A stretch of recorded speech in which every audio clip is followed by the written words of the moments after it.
Good evening, everybody. Welcome to Hafer Field in Spirit Lake. It is week number 2 of playoff football here in Class 2A, the 10th week of the Iowa high school football season. And tonight, a matchup that's become somewhat familiar, Clyde, at least them, in the playoffs. Playoffs, we've been up with them a few times here in the last 5 years. I think, this is the third time now. Third time, yeah. It's Clear Lake at Spirit Lake tonight. Hi, everybody. I'm Jason Jacobs. Clyde Urke with me this evening. Tim Soper running ExploreOkoboji.com live video this evening. And thanks to Michael Petska running things on 103.9 FM KUOO. Spirit Lake and Clear Lake this evening. Our live video presented by Central Bank and Central Insurance. They support the Spirit Lake Indians. Happy to bring you the video stream of tonight's game. Well, Clyde, this is a Clear Lake team that I think is honestly probably better than the record indicates. They're at 5-4 on the year. The losses were all very close. Very close, and they did end up third in that district over there. By a matter of points. Mere points. So it was close in that regards, but yeah, you're right. I think they're sneaky good. It's one of those where I don't think you want to overlook this team. They spread it out. They can run the ball. They can pass the ball. They've got some good defensive tacklers. I think the one weakness they're going to have that Spirit Lake should have an advantage with is the depth. Yes. I think it's been the same story all year long. Yeah. I think the depth is going to be there. Clear Lake runs a lot of guys both ways, especially the line play. Yeah. And that's going to wear them out. 5-4 Clear Lake under former NFL player and Iowa Hawkeye Jared DeVries does a great job with that Lions program over in Clear Lake. Spirit Lake, of course, under the tutelage of Josh Beloit. The Indians, Clyde, the one thing I would be a little concerned about, we haven't had great first halves the last few weeks. The fact the first half we've either had an offensive issue or a defensive issue really the last 3 weeks. I think, and if you ask Coach Beloit, he'll tell you the same thing. They haven't played a complete game the last 3 weeks. It's been scary in that regards, and that's what he's going to try and work on and has worked on all week is let's get the mindset. Let's play a full 4 quarters.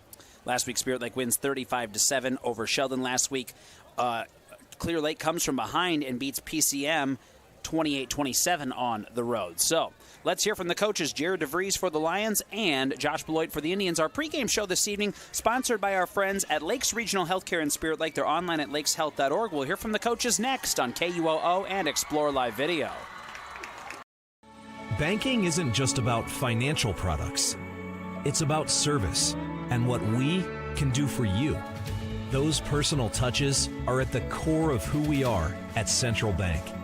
Decisions are made locally by people who get to know you.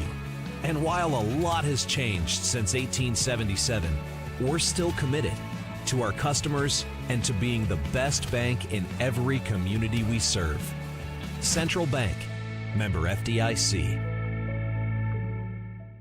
It's our pregame show. It's brought to you by Lakes Regional Healthcare. Joining us, Spirit Lake head football coach Josh Beloit. Coach, thanks for your time. Yeah, thanks for the opportunity. Well, Coach, let's start with last week, opening round of 2A playoffs, a 35-7 win against Sheldon. And I want to start with the defense in that game. I think I had you 20 tackles for a loss and 3 sacks.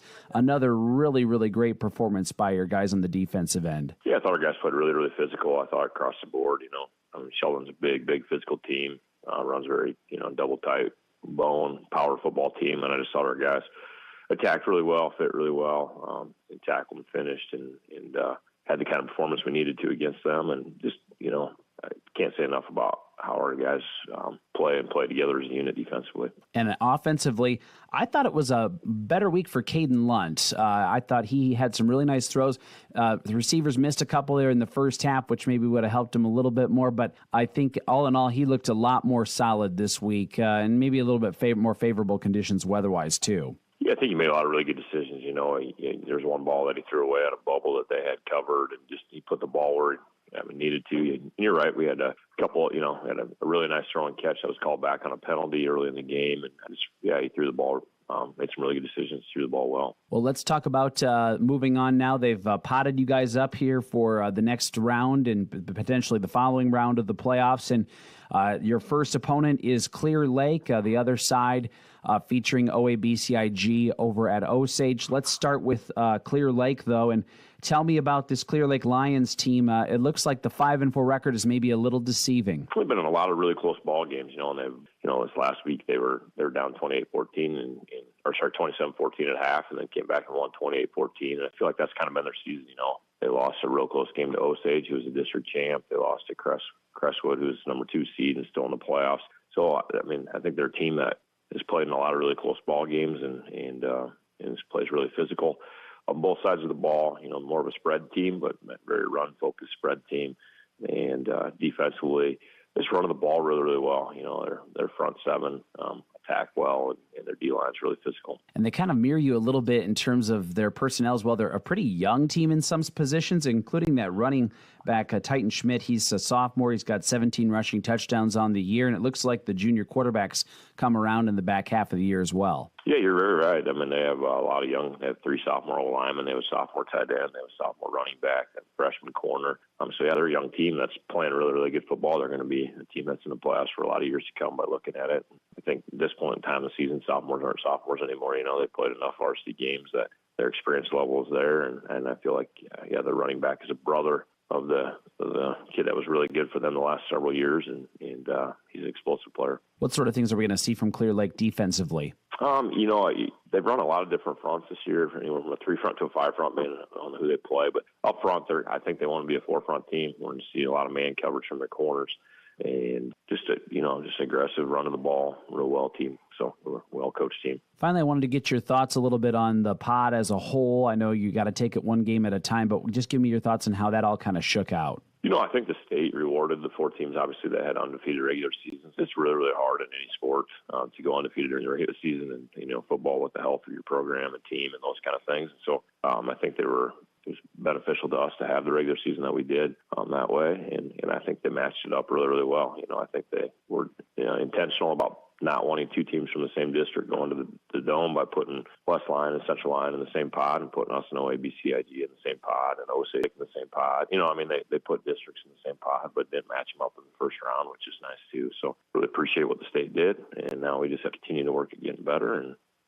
we get to play a game against Clear Lake this week. Any final thoughts on this one before I let you go? No, I'm just excited. It's great to have another home game. The community sport's been awesome, and this team's just a lot of fun to be around. So, Coach, best of luck on Friday night. We hope to chat with you afterwards as well, okay? Thanks a lot. Appreciate it. That's Spirit Lake head football coach Josh Beloit on the pregame show. It's brought to you by Lakes Regional Healthcare. More on the way on KUOO.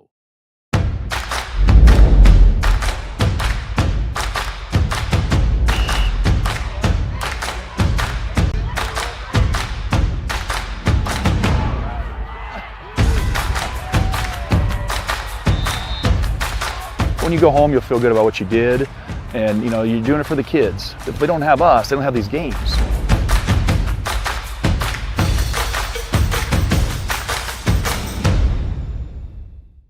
We are back on the Lakes Regional Healthcare pregame show as we get ready for the second round of the playoffs, Spirit Lake and Clear Lake. At this time, we're going to bring in Clear Lake football coach Jared DeVries. And Jared, thank you so much for being with us. Well, thanks for having me on, Scott. Jared, let's talk about your squad's round 1 opponent, PCM, and PCM Monroe. And you would get the victory by a score of 28-27. And it looks like your squad had a really good third quarter to kind of get that victory, get that lead. Yeah, we had to come down from made a few mental mistakes. Obviously, our good football team, they made some plays as well.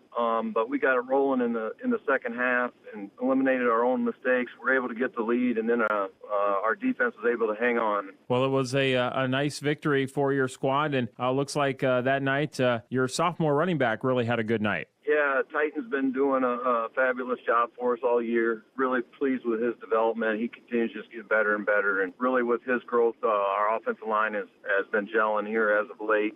Really excited to see, where they take their game to. Let's talk about your team here during the regular season and then the postseason contest. And looks like offensively your squad is kind of balanced. You got that nice junior quarterback, and then you mentioned your sophomore running back among other backs, but a nice balanced attack this year offensively. Yeah, absolutely.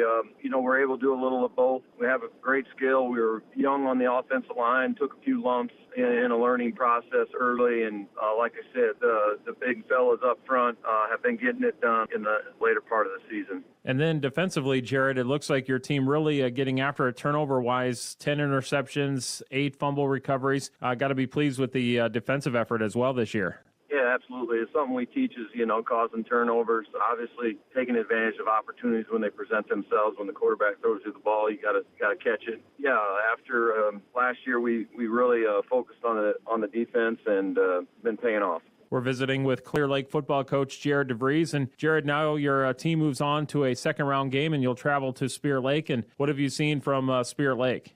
Well, obviously, we're familiar with Spirit Lake, playing them quite often here, the last few years. They're well coached. They play, obviously, a very aggressive defense, all kinds of different blitzes and stunts, so we'll need to be ready for that. And then offensively, great running attack, great throwing attack. So we'll have our hands full, but we've had a great week of practice and looking forward to going out there and compete. Okay, very good. Jared, thank you so much for joining us. Congratulations on the round one victory and continued success for your football team. Thanks for having us on, Scott. Thank you. And that is Clear Lake football coach Jared DeVries. We'll take a look at the starting lineups, and our kickoff will be coming up next on KUOO. Banking isn't just financial products. It's about service and what we can do for you. Hi, this is Cindy Mark, Mortgage Loan Officer at Central Bank. Exceptional service is at the core of who we are. We are a family-owned business, and decisions are made locally by people who get to know you. And while a lot has changed since we were chartered in 1877, our main focus remains the same: to be the best bank in every community we serve. At Central Bank, we make it happen. Member FDIC, Equal Housing Lender.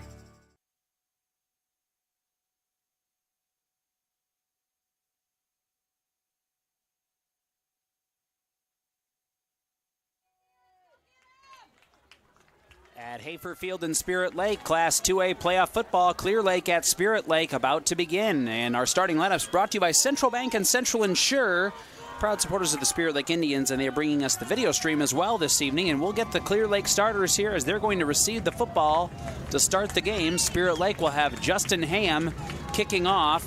One of the players back there is Sam Dodge, I believe, for Clear Lake. The other number 3, Ezekiel Nelson. Yep. All right. 3 we and welcome 33. you watching or listening tonight. Explore Kaboji live video at explorekaboji.com, at Explore Kaboji on YouTube, and with the CF video channel on YouTube, or on your Fire Stick or on your streaming device at home. That's going to go into the end zone. Clear Lake will start at their own 20-yard line with exactly 12 minutes on the clock here in the first quarter. On the line for Clear Lake, Aaron Richmeyer, also Mitchell Smith, Landon Lewerke, Jake Trineri, and Henry Bloom. Receivers are Thomas Meyer, Trevon Liobia, Ezekiel Nelson, and Ben Logie. Titan Schmidt is the running back. Cale Stefani is the quarterback for Clear Lake. Well, Clear Lake took the ball. They want to get some points on the board right away, evidently. But they don't know what this Spirit Lake defense is like. They love to shut them down right away. The junior quarterback for the Lions. And a sophomore running back, and they go to him right away. And not going to be a lot of running room there. He might have made Titan it back. Schmidt. Yeah, they lost about a half a yard. We'll give him no gain on that. Schmidt, that running back, kind of took it off. He was going to go off left tackle. But, boy, you got to respect the speed of Tyler Voss and Jake Wallin coming from the defensive end positions.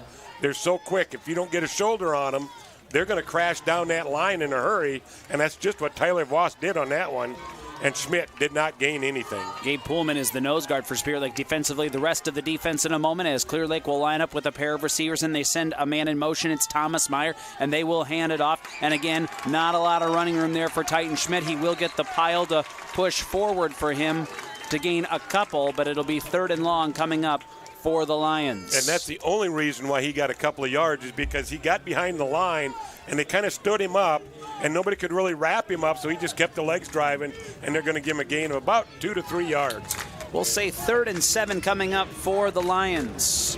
Spirit Lake linebackers Braden Teesfeld, Caleb Lee, Owen Lalumandir, Jake Cornwall, Justin Ham. Defensive backs are Will Graves, Drew Alger, and do we have Andres out there or is it Stecker? One of the two. Well, they got them all tight right now. It looks like we got 6, Alger. Alger's out there, all right. Alger's the deep safety. So here we go. They're going to look to throw, and it is Stefani, and he'll roll to his left. Lots of time. That's going to be batted down, and that's a great defensive play by Jake Wallin. And this is what that pressure does, and that's what Spirit Lake is so good at, is pressuring that quarterback. Good coverage downfield. The receivers didn't run a real hard route. they kind of laughed at it at first, didn't go real strong on it, and that you cannot give Spirit Lake time to rush that quarterback because they'll do it every time. Ezekiel Nelson is the punter for the Lions. Long snapper is Dylan Bieber. Back to receive for Spirit Lake. I want to say it's probably Bodie Higgins. Yeah, it's just a quick, he's going to try and fake fake it. That's blocked. And it is caught. And that was a good job. The official had to get away. It's caught by number 88, Thomas Meyer. So a little trickery for the Lions as they throw it up to the 34-yard line. And that's a good spot to do it. Early in the game like that, why not try it? You have nothing to lose. But they got it. The ball was tipped at the line of scrimmage. It was. It fluttered up there. The official had to get out of the way. And the receiver, I didn't see who it was. The receiver was Thomas Meyer, number 88, and throwing it was number 3, Ezekiel Nelson, yep. And they picked up to the 33. So the Lions have 1st and 10. They're at their own 34-yard line. We are a couple minutes into the ball game, no score in Class 2A playoff football. And in the shotgun is Cale Stefani, and he will hand it off, and there is no running room for Titan Schmidt. Brought down from behind by Tyler Voss. A loss of 2 back to the 31. Check that 3 back to the 31. Lost of 3. Tyler Voss crashing from the opposite end again. And they're not respecting that. Speed. They're going to have to start watching that. And if they just start going man-on-man up front, that's going to open up the holes for that extra linebacker to be crashing in. So right now, Clear Lake has not figured out the run game. And to be honest with you, they got very fortunate on the pass game on the fake punt. Agreed. It'll be 2nd down and 13 for the Lions. And Stefani in the shotgun. And he will fake a handoff and keep it himself. He'll try to run it up the middle. Not a ton of running room there again. And I want to say that time around it was Braden Teesfeld by himself. Stops him at the 32-yard line after a gain of 1. Yeah, and Braden was eyeballing him on that. He watched him all the way. Braden sat in the middle at that linebacker position. He watched the fake handoff, watched Stefani pull it back in, and the minute he did that, Teesfeld was flying in there to tackle him for a gain of 1. 3rd down and 12 coming up for Clear Lake. Other games on our family of stations tonight. Hartley, Melvin, Sanborn hosting Hinton. That's on Q102 in Hartley. So here's 3rd and 12 for the Lions. 3 receivers to the left. Some throwing time. They are going to complete the catch to Nelson, but he won't get very much. He's going to get back to the original line of scrimmage, it looks like. Maybe a little bit more. They're Gain going of 3. Mark him at the 35. Should note, in this 2A pod, now at this stage of the 2A playoffs, you play in a pod. So this pod includes Spirit Lake and Clear Lake. The other game is Osage hosting OABCIG. The winners would meet next week to go to the Dome. So that'd be the quarterfinals next week. Now, you watch how they set up. They don't go real deep with their punter here. That gives them that opportunity to fake it if they can. But this time they're going to do the quick kick. Have a short kick there by Nelson. It'll be taken by the Spirit Lake receiver, which was Higgins, and he's tackled immediately at the Spirit Lake 32-yard line. So now we'll see the Indians offense on the field with 8:15 to go in the first quarter. No score if you're just joining us for 2A playoff football. So Spirit Lake, pretty good field position here on their first offensive series of the ball game. And we'll try to get you the Spirit Lake starters offensively on the line. Evan Beck, Ethan Carlson, Cale Queering, Josiah McQuan, and Owen Meerbake. More of that in a moment. Cade Lunt is the quarterback. He's under center. They send Voss in motion, and they'll toss it back here to Higgins. Runs to the right side. Leaps over a defender. Higgins to the 35, maybe 36-yard line. Give him a gain of 6 on 1st down. I'll take that all day long, JJ. You go 6 yards. Well, they're going to back it up a little bit. Gain of 4, actually. Yep, they said their knee went down, evidently. Still to the 36. I had him at the 30 originally. He was at the 32 to start. So it'll be 2nd down and 6. Still a good gain on that 1st down. He had to leap over a blocker that was or a tackler on the ground. And here's going to be a tackle for a loss on 2nd down. That was well played by number 53. Hayden Reek comes crashing through for a loss of 3, it looks like. And we've got an injured Spirit Lake player. I think that's Bodie Higgins. He got laid on by that Reek on the tackle. He got twisted up in there, and it looked like the knee.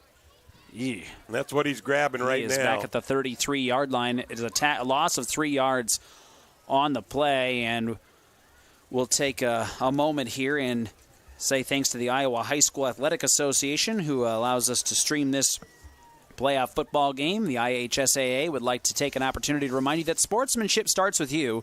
Good sportsmanship means showing respect to student athletes, coaches, officials, schools, and to those around you. Good sportsmanship shows character, accountability, and sets a positive example on and off the field. The IHSAA thanks you for being a good sport for tonight's game. Again, timeout on the field. It'll be 3rd and 9 for Spirit Lake when we come back after a loss, and Bodie Higgins has been injured on the play, and they may be trying to get him up here. Yeah, he was moving the knee on the ground. He was bending it back and forth. He's going to walk off under his own power, but I think you're going to see him sitting for a while now, getting some ice on that, getting a little therapy on it. Make sure it's nothing serious. That's the depth that Spirit Lake has. They'll bring Jake Cornwall in, and if Jake needs a spell, Will Ditworth will come in. Absolutely. So they've got some good backup behind Bodie Higgins. I didn't see if they brought Cornwall in right away or not. He's split over on the right. Yeah, he's a split on the right side. It's 3rd and 9 for Cade Lunt, who will be in the shotgun with 4 wide receivers. Has a man in motion. That is going to be Cornwall. He'll catch the little screen play. Has a nice block. Big downfield. Block. There he goes to the 50, to the 45, to the 40, to the 35. Cuts it back to the middle, to the 25. He's tackled from behind at the 23-yard line. Finally brought down by Derek Erbelding and also Hayden Reek, who did a good job of running downfield, but a huge gain. Yeah, and no flags on the play. Great blocking on the outer perimeter. Wide receiver screen. They set Jake Cornwall up on the right side in the slot. He comes over in motion, gets the wide receiver screen, and 2 great blocks by, I think it was Elger and Voss downfield to spring him. I believe that's a gain of 44 on the play, and not going to be a whole lot here on first down as Cade Lunt keeps it himself, and he'll get maybe 1, it looks like, on that down to the 22-yard line. They're going to give him positive yardage. And just confirming my totals, 44 yards, Clyde, on that run for Jake Cornwall. So Spirit Lake will have 2nd down and 8. And here's the handoff to Cornwall, and he gets the left end and down to the 10-yard line. I think just inside the 10, about the 9-yard line. Give him another first down on that run. But there again, good blocking, pinching off, sealing the perimeter, and getting him to the outside so he can square the shoulders up. Give him 12 and a first down for the Indians. Is it 1st and goal? It is. It is. And it'll be 4 receivers here. And Lunt looking to throw. Has plenty of room. He'll just keep it himself. Runs back to the middle. Into the 5. He'll get his own. He reaches. And that's a touchdown. Yes, the far judge over there called it. He reached over and got it. Cade wanted that one. Yes, he did. Oh, did he want that one? He was busting hard, and he played it perfect. He rolls out to the right. They got a receiver out there. Well, the defender on that receiver had to watch him. He could not leave that receiver because Cade could have passed it to him. So Cade tucked it and ran and got the last 6 yards on his own and stretched those long arms in for that first game touchdown. 6-0 Spirit Lake. 6:21 to go in the first quarter. And on for an extra point try is Justin Ham. Snap is on the way. Here's the extra point kick. Looks good to me. Officials agree. 7-0 Spirit Lake. And we are back in a minute on KUOO.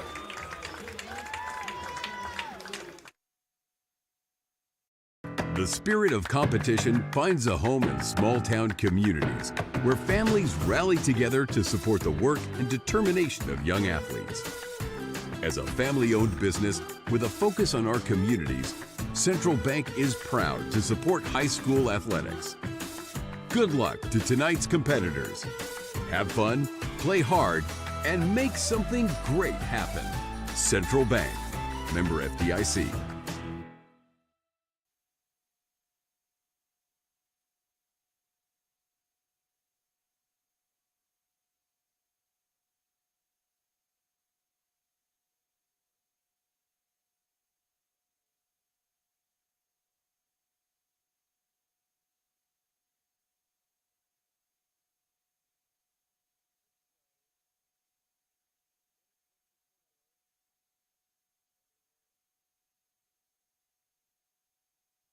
Welcome you back to Spirit Lake at Hafer Field at the high school, where the Indians of Spirit Lake lead the Lions of Clear Lake 7-0. 6:21 to go here in the first quarter. A big 44-yard run by Jake Cornwall sets up a 10-yard touchdown run by Cade Lunt. And the Indians strike first in this 2A playoff football matchup. Second-round playoffs in 2A, and this will go into the end zone. And Clear Lake will start at their own 20-yard line. Lions used a little trickery on their first possession and got a fake punt for a first down. Yeah, and they got the first down out of it, but then the next series they got stalled, and you're not going to fool Spirit Lake coach Jan or Josh Beloit twice like that. And even the first one, they were ready for it. They tipped it. They got it at the line of scrimmage. It just fluttered to the receiver out there. I believe that was Nelson that caught that. Correct. So here's Clear Lake. In the shotgun is Stefani, the quarterback, with Schmidt. And they're going to hand off to Schmidt, and he'll burst through the line, and there goes Titan Schmidt to the 30, to the 35, to the 40, and he'll be out of bounds at the 45, and that's a dangerous hit there by Ham. And I think maybe they said he started it inbounds, so there is no flag on the play. But the ref was reaching. He was reaching for it. So that's a gain, Clyde, of 25 yards out to the 45-yard line, and there's some speed from Titan Schmidt, the sophomore running back for Clear Lake. Now there'll be 3 receivers for Stefani, the quarterback, to the left. They'll send a man in motion. It's Thomas Meyer. Well, they've got the speed, and he got outside. They sealed the inside off, and he's able to get outside, and that's what sprung him. And they'll try to Not this run time. to the right side, and there's no running room there for Titan Schmidt. He'll be tackled for a loss back at the 42-yard line. A slew of Indians defenders in on that play. In fact, he's all the way back to the 41, it looks like, Clyde, a loss of 4. Tyler Voss started that when he was there immediately after the handoff, grabbed a hold of him, slowed him down, and was ready to take him down, and then the rest of the black jerseys came in. And he looks to be moving a little bit better this week. He's been injured with the one leg has been injured for a few weeks here. They're going to hand off again to Schmidt, and they'll try to get him on an end around, and then he tries to cut it back to inside, and there's just nothing there. Caleb Lee, and again, I think Voss was one of the players, and also this time around got a give a nod to Will Graves was in there as well. So a gain of 2 to the 43-yard line. Yeah, they're going to give him forward progress on that, and I don't know why, because he never really made the corner. But either way, they gave him a gain of 2. 3rd down and 12 for the Lions. But you see what happens if they can seal that. If the Lions can seal the outside or that inside off and get to the outside, they got some speed. But if our defenders stay at home on the outsides, push them back to the middle, there's nothing there. Here's 3rd and long. They'll look to throw, and it'll be incomplete. Overthrowing. I believe that intended receiver was Thomas Meyer downfield. Yes, it was. Number 88, Not the a bad sophomore. throw, though, from the quarterback, Stefani. Yeah, and I thought maybe Myers was going to reach up and grab that because it was just a little bit above his head, but I think he lost sight of it right away, and then it went incomplete. And it'll be 4th down and 12 coming up for Clear Lake, and on the field is Ezekiel Nelson in the normal Here again, you got to be careful. Caden Hassel is back now instead of Bodie Higgins. He doesn't line up real deep for this punt. Oh, that was almost blocked. He does the quick kick. Caught at the 25-yard line by Hassel. To the 30. Gets to the outside. Another to block. The 40, to the 45, and almost to midfield is Hassel. And Hassel will mark him at the 47. So great field position for the Spirit Lake offense. 4:46 to go in the first quarter. And there again, good run back by Caden Hassel. Followed his blockers. They set up a couple of walls, and 2 blocks is all he needed with his speed. 7-0 Spirit Lake if you're just joining us with 4:46 to go in the first quarter. And here's Cade Lunt in the shotgun. And he will hand it off. This is Alger. Drew gets the end-around turn. He goes to the 45 of Clear Lake where he's tackled close to a first down. Looks like it's going to be about a yard short at the 44-yard line of the Lions. Give him a gain of 9. Good run. Good blocks out front again, especially on the end. Right now, they're playing on all cylinders. I like the way they're starting this first quarter. Clear Lake defensively on the line, Mitchell Smith, Thomas Meyer, Blake Schwen, and Jake Trineri. We'll have more of their defenders in a moment. It's 2nd and 1. Lunt in the shotgun. And he'll hand off to Cornwall, and Cornwall will get stood up. Stays on his feet, but then will eventually be tackled.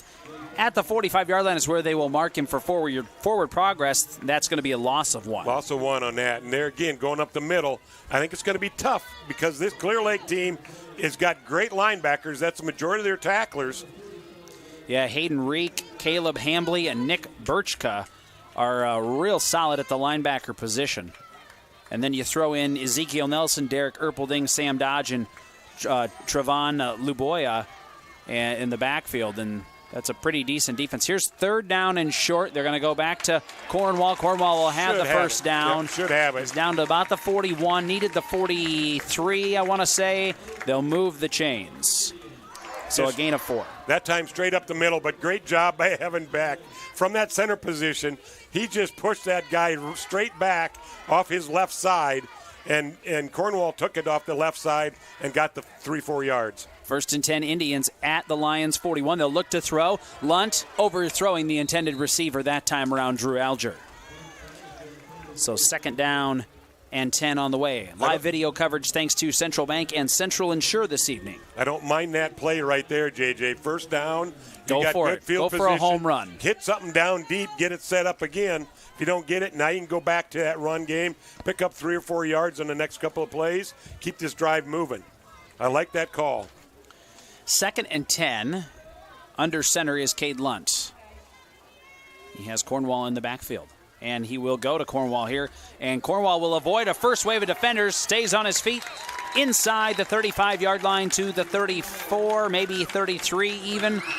And he'll be just a few yards shy of a first down. But that's what you need. Now you're setting up 3rd and short. But what a great run by Cornwall. Used his strength. It was Thomas Meyer that got him in the backfield, but he didn't wrap him up. He got him on the hips, and he did not wrap him up. And Cornwall's got enough strength. He just kept turning forward and picked up about 8 yards. 3rd down and 3. Indians at the Lions 34-yard line, definitely in 4-down territory. I think so, yep. Voss is in motion. Lunt is in the shotgun, and he'll look to throw. And avoids first wave of defenders. Can he get a first down? Yes, he'll have it at the 30, and then tripped up down to the 25 he goes. I love the way Cade's running tonight. He is not intimidated at all. It's like a different person. He's running with his head up. He's watching where he's going. He's slipping tackles, using some strength. Great job of running by Cade Lunt, scrambling out of trouble on that one. Down to the 25, a gain of 9. And 1st and 10 Indians, and they are still, if you're wondering, working on Bodie Higgins here on the sidelines. Yeah, they've got him. It's down on the ankle. Yeah. I think they taped the ankle up. The shoe is going back on, so that's a good sign there. Here's Lunt rolling out to his right. He completes to Voss. Voss avoids one defender inside the 10. He'll walk into the end zone. He fumbled in the end zone. They say he's out of bounds. They stepped out at the 5, yep. And that might have been a good thing because I'm not sure if he got down before that ball came out. I think you're right. So inside the 10, down to the 6-yard line on the little screen play there, and that's a gain of 19. Wow. So here we go, 1st and goal again. And they're mixing it up real nice, run, pass. 1st and goal from the 6 for the Indians offense, already leading 7-0, under 2 to play here in the first quarter in the second round of 2A playoff football. Under center is Cade Lunt, and he will go to Jake Cornwall, who will cut it back to the middle, and Cornwall might have got the line of scrimmage. I don't know. That was very well played. I think he got back just to the line of scrimmage is what they're going to mark him. No gain on the play. It'll be 2nd and goal from, about the 6.5 now. That was a very well played down by Clear Lake. And here's what they can do. You're running short side of the field over there, and Clear Lake can get the speed going too, and they just kept filling gaps, and Jake Cornwall ran out of room. He tried squaring his shoulders up, but the wall was there that he ran into. Here's a handoff now on 2nd and goal. There's Cornwall, and he's into the end zone for a touchdown. Up the left side. And it's a 6-yard touchdown run by Jake Cornwall. Now you see what they did on that one, JJ. They went wide side. They didn't have to go real wide on it. But what that does is they set it up to where that offensive line, which is a great job, what they do is they pinch in so that blocks off majority of those defenders. That leaves one-on-one blocking on the outside. And our defenders on the outside are as good as anybody at blocking downfield. Usually and that's what happened. So swinging gate is set up. Oh, and here we go. We might be doing something out of this. It's going to be a 2-point conversion attempt into the end zone. Yes, that's all. That's Will Graves. Yep. 2-point conversion. Will Graves. And Spirit Lake leads 15-0. And you know what? That 2-point conversion could be huge. Here's the reason why. If, for some reason, Clear Lake finds and comes back, and this gets to be a close game. Tim and I were watching their kicker before the game. He's kicking 45-yard field goals. Yeah. They got a kicker. That They can be important. So 15-0 Spirit Lake, a minute 13 to go here in the first half. Back in a minute on KUOO.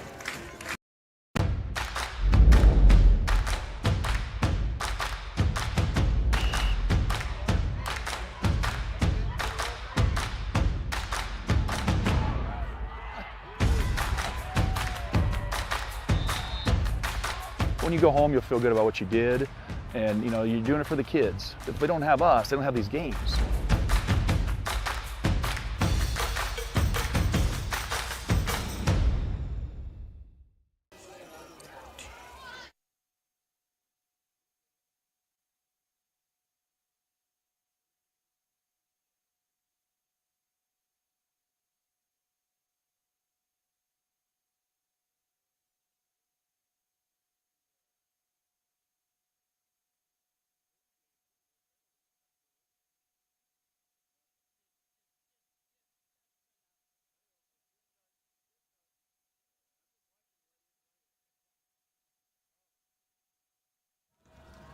$15 to 0. Spirit Lake leads Clear Lake. We've got a minute 13 to go in the first quarter of the second round 2A playoff matchup.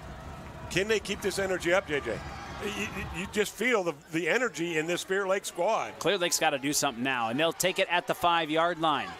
And not a lot of running room there. Oh, and that's going to maybe be like a horse collar or something. I think they're calling for above the shoulders. They got him around the neck. The return man there was Sam Dodge, and he got brought down Braden from like Teesfeld, the shoulder pad. Braden Teesfeld got just above the shoulder pads, got him around the neck. I think they're going to tack on 15 yards. So the Lions should have good field position out of this. Let's see what I think they're going to tack on 15 yards. The official says here. I don't know if they're mic'd up tonight or not. We'll find out. No, a block in the back. A block in the back.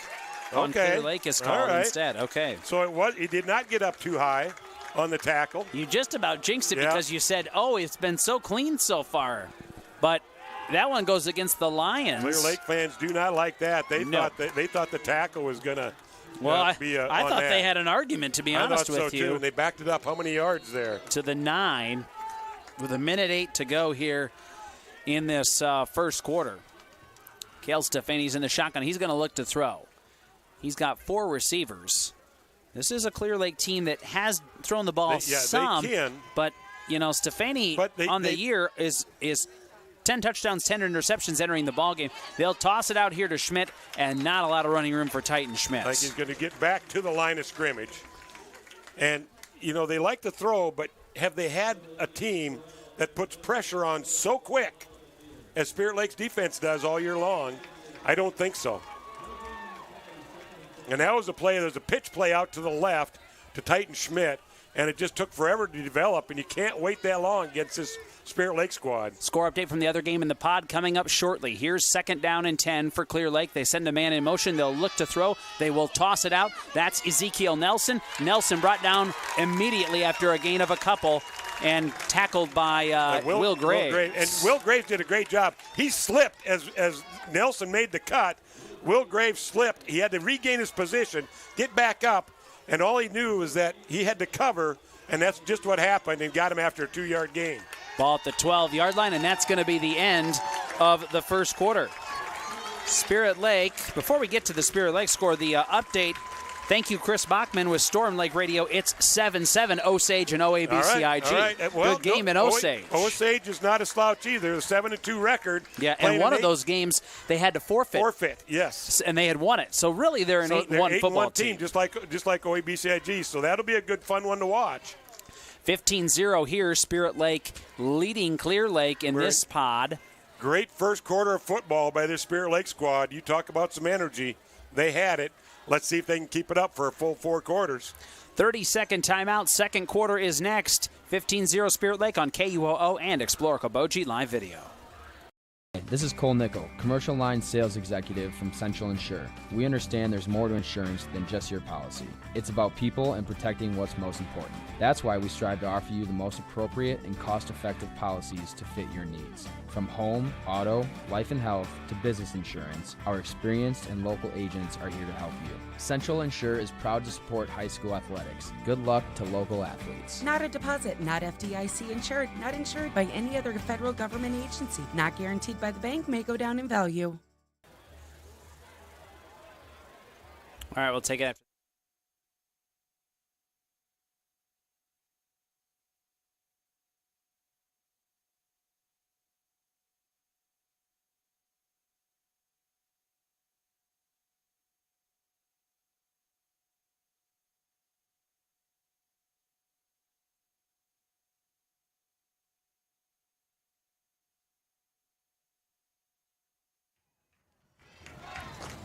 Third down and 8 to start the second quarter for Clear Lake, and we have a false start. And I think maybe an illegal motion here on the Lions. We're going to find out here in just a second. 15-0 Spirit Lake to start the second quarter, and it is a false start on Clear Lake. So after they get a little bit of positive yardage, it'll push them back to the 7-yard line, and it will be third down and 12. I like the way this Spirit Lake squad's lining up, too. Right here in front of us on the bench, all 5 offensive linemen talking to their offensive line coach on how to set up the next series. That's the depth they have. They can spare them right now. Clear Lake third down and we'll call it 11, actually. And they'll send the man in motion in Nelson.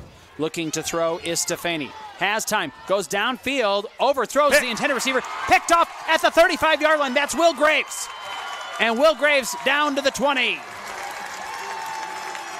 How about the evening that Mr. Will Graves is having, Clyde Erkey? Well, you can't complain one bit. Well, let's double check it was Will.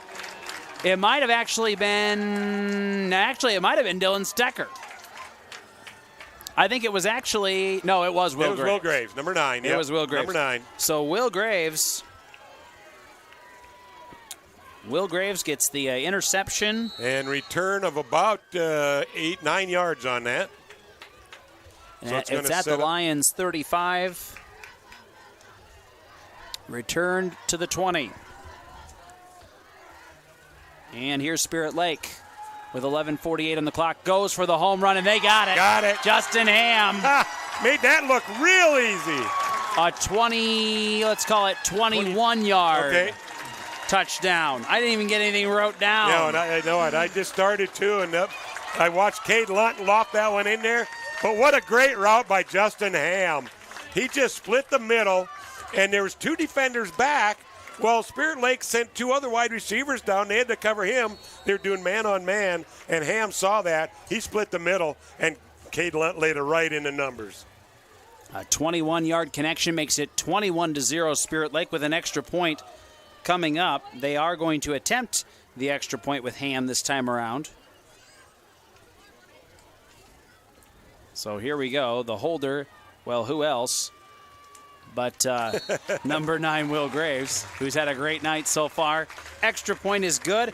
It is 22-0 Spirit Lake. And we will take a 1-minute timeout. More coming up on KUOO and Explore Kaboji Live Video.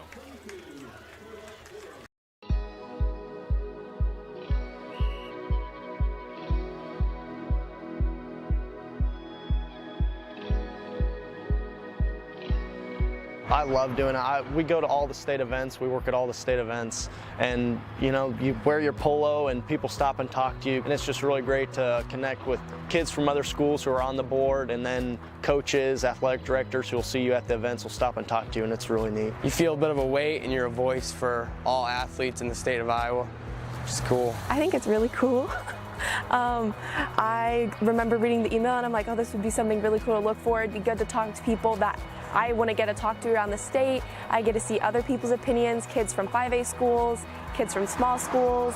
I think it'll just be a really good opportunity for me. IHSAA represents so much that it's really cool that they have 2 girls on the board to bring a girl's perspective, because I think it's really important to be very diverse and get different opinions.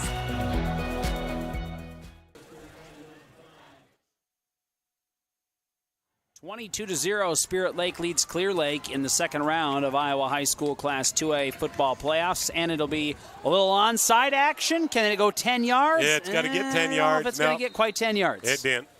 So the ball got to the 47-yard line. Well, that was not a bad onside attempt there by Hannah Company. It just went to about 8 yards and then went straight sideways. And I think they'll get the ball at the out-of-bounds mark there. They will. Clear Lake can opt to have the ball there at the 49-yard line, essentially. 49. All right, now their defense has got to step up, but it's good field position for Clear Lake. Their defense has stepped up all night. Right now I've got 32 yards rushing is all, and 17 yards passing for Clear Lake. So 32 yards total. 15 yards rushing. All right, so here we go. They did move it up to the 44-yard line. Okay. And they will look to throw here on first down by 3 scores, and it will be dropped. Thrown kind of behind the intended receiver there. Yep, short and behind. It looked like it was that Meyer out there. Yep, 88. So 2nd and 10 coming up for Clear Lake at the Spirit Lake 44-yard line after the penalty. Score update from Class 4A football. It's Glenwood leading Spencer 14-0 at the start of the second quarter there. We have 22-0 Spirit Lake here leading Clear Lake early second quarter, and they're going to get the handoff to Schmidt. Now, Stefani had to just barely get that off in time. Tyler Voss almost took the handoff. Tyler Voss literally almost took that handoff, and no gain. Schmidt just got it. I think he bobbled it, in fact, after he got the handoff, and then got smothered by a host of black jerseys. But Tyler Voss almost literally took that ball from Stefani. 3rd down, and we'll call it a long 9. He'll look to throw. Stefani. A lot of time, but the ball is tipped at the line of scrimmage, incomplete. I want to see, how tall is this Stefani? 6 foot, so he's got some height, but he's just not getting it over that line. No. So now 4th down and 9. And I think Clear Lake's got to go for it here. You're down 22-0. Yeah, you're down 3. This is the season. 3+ scores is what you're down here. They may just try to call Spirit Lake offsides. What good's that going to do? Nothing. Now they're actually getting the call from the sideline. They have 12 seconds. Yeah, they got the time. Stefani in the shotgun. 4th and 9. He'll look to throw. Pressure coming. Stefani will be sacked. That will be a sack at the 49, maybe 48-yard line. And Jake Wallin and Tyler Voss just sandwiched him. And I think it was Tyler Voss that started that. He came around that end, got blocked, and you cannot sit in the pocket with this defense that long. Coach Beloit was not happy. I don't know if the clock didn't go there. The clock didn't start. I just saw the look. The clock did not start. Well, I don't think it's going to hurt too much, but it'll be a turnover on downs. And they're going to start at their own 48. 48 with 10:44 to go. And they will hand off here on first down. And into the game for Spirit Lake comes Will Ditzworth. Yeah, going to give Jake Cornwall a little spell here. Bodie Higgins still on the bench on the training workout over here. And honestly, you know what? I'm okay with that. Just let him rest right now. You don't really need him up 22-0. Let him rest, yep. Ditzworth, he lost a yard on that, yep. But Ditzworth is capable of running. You can give Cornwall that rest he needs. That's a credit there to Clear Lake on that play. It'll be 2nd and 11. Lunt will throw. It is complete. That's Hassel and Caden up to the 46-yard line of Clear Lake. And a gain of 7 on the play. Yeah, that'll work. Get it across midfield. Make it a little bit more manageable on 3rd down now. Now 3rd and 4 for Spirit Lake. Our broadcast this evening, thanks to United Community Bank, the Hut Bar and Grill, Consumers Lumber Company, and Northwest Bank. On KUOO and Explore Live Video at ExploreKaboji.com, at Explore Kaboji on YouTube, and with the CF Video channel on your at-home streaming device. And here's a handoff from Ditzworth. Not going to get much. He'll get the line of scrimmage. That's another credit there to Clear Lake. I think they kind of saw that one. they like to bunch it up in the middle. They're very good at bunching up in the middle. Their linebackers are good at that. Hayden Reek, the linebacker. Yep. So no gain on the play. This is where you just go ahead and punt it down, play the field position, pinch them deep down in your own territory. Ezekiel Nelson is at his own 9-yard line for Clear Lake. Back to punt is Caleb Ryder. And Ryder can boom it down there. He loves to put it in the coffin corner. And here's the kick. Oh, he got it short. That one's going to go out of bounds. Yeah, that's going to be well short of what he wanted. That will be probably up near the 30-yard line. But Spirit Lake does at least push Clear Lake back to some degree to their own 31 with 8:51 to go here in the first half, leading 22-0 if you're just joining us. And the way this Spirit Lake's defense has been playing, 31-yard line, if they got to go 69 yards for a touchdown, that is tough to do against this Spirit Lake defense. The Lions will send 3 receivers to the far side of the field and 2 receivers to the near side of the field. Cale Stefani, the quarterback, by himself in the backfield. And it's going to be a design run for him, and he's not even going to get the line of scrimmage. Lalamandir, yes. Yeah. Owen Lalamandir came from that middle linebacker position. And if Gabe Pullman's the nose tackle, right? He stands up the center, pushes him one way or the other. Lalamandir saw the gap, saw that the Stefani was going to keep it, and immediately was in on him for a loss of 1. Same formation, Stefani by himself in the backfield on 2nd and long. They send a man in motion. That's Sam Dodge. They'll hand it off to Schmidt. Nowhere to go for Titan Schmidt. Loses 3, maybe 4 more yards back to the 27. A direct snap to Titan Smith, and he had nowhere to go. That black defense is just smothering them right now. And Clear Lake wants a timeout. It'll be 3rd and long for Clear Lake. When we come back, they trail Spirit Lake 22-0 with 8:08 to go in the second quarter, and we're back in 30 seconds on KUOO and Explore Live Video. Banking isn't just financial products. It's about service and what we can do for you. Hi, this is Cindy Mart, Mortgage Loan Officer at Central Bank. Exceptional service is at the core of who we are. We are a family-owned business, and decisions are made locally by people who get to know you. And while a lot has changed since we were chartered in 1877, our main focus remains the same, to be the best bank in every community we serve. At Central Bank, we make it happen. Member FDIC, Equal Housing Lender.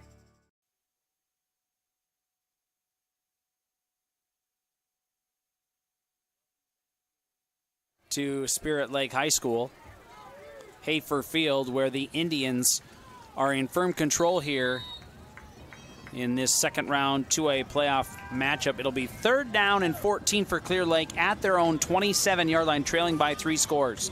And they will send 5 receivers out for Cale Stefani. They actually haven't, I don't think, thrown the ball here yet on this possession. Now they will throw a little screenplay, and it's bobbled, and it'll be incomplete.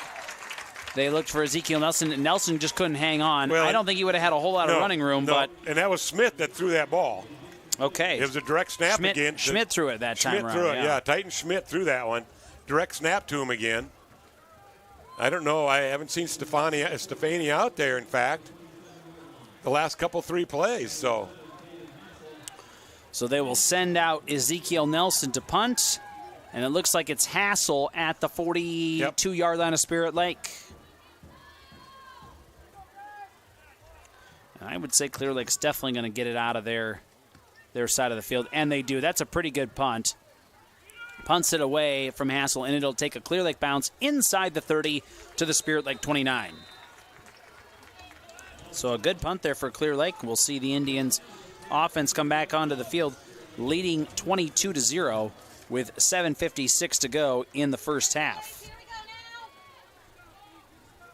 Let's see if they can get something going here. Our broadcast thanks to Lakes Regional Healthcare, Central Bank and Central Insure, Okoboji Motor Company, and the Eye Care Center. Indians at their own 30. And Lunt will go under center. Looks like we might have Cornwall in there this series. Man in motion is Ham. And they'll hand off, and that's Cornwall. There's going to be a hold or something here. Flag comes in a little late. Came in right at the end there. And so either a hold or a face mask. I believe that is Cornwall. Holding. It's going to be a hold. So the hold will push things back, and it'll be picked up Well, it's a spot foul. I think it's going to be marked at the. No, I think it's defensive holding. Oh, okay. Oh, it is. Wow. That's a huge turnaround. Because it came right at the spot of tackle. That must have been a face mask, actually. Yeah, it came right at the spot of tackle. So ball at the 47 now of the Indians. So that would be that's a 15-yard. That's a face mask. So give him a gain of, I think, a couple on it, and then the penalty pushes it out to the 47-yard line. A gain of 15. And Luntz will look to throw pressure, avoids one defender, can't avoid the second. He will get rid of it at the end as he gets tackled. Throwing it forward. Avoids the sack. He was throwing forward. They say it'll be incomplete. Ooh, that was kind of dangerous looking there. Some big kids for this Clear Lake team. Now the officials are chatting. Should be 2nd and 10. Yeah, it should be 2nd and 10. They're going to talk it over here just a little bit. 22-0. Did he get out of the box? I think he was out of the box. It was close. It was close. And I guess I don't know if there's. Yeah, I thought he had a man in the area. Yeah, I don't know if Hassel was. Yeah, they're just gonna.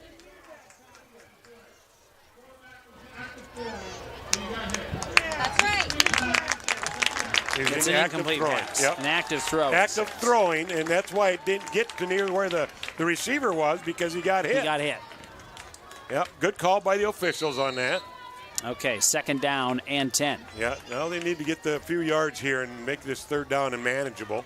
Luntz in the shotgun, and he will hand off to Alger on a little sweep play. Alger gets a little room, spins forward into Lions territory to the Clear Lake 47, and a gain of 6. Well, that's a good way to do it right there. Picking up 6 yards on a 2nd and 10. 3rd and 4, 7:15 to go here in the first half. 22-0 Spirit Lake if you're just joining us.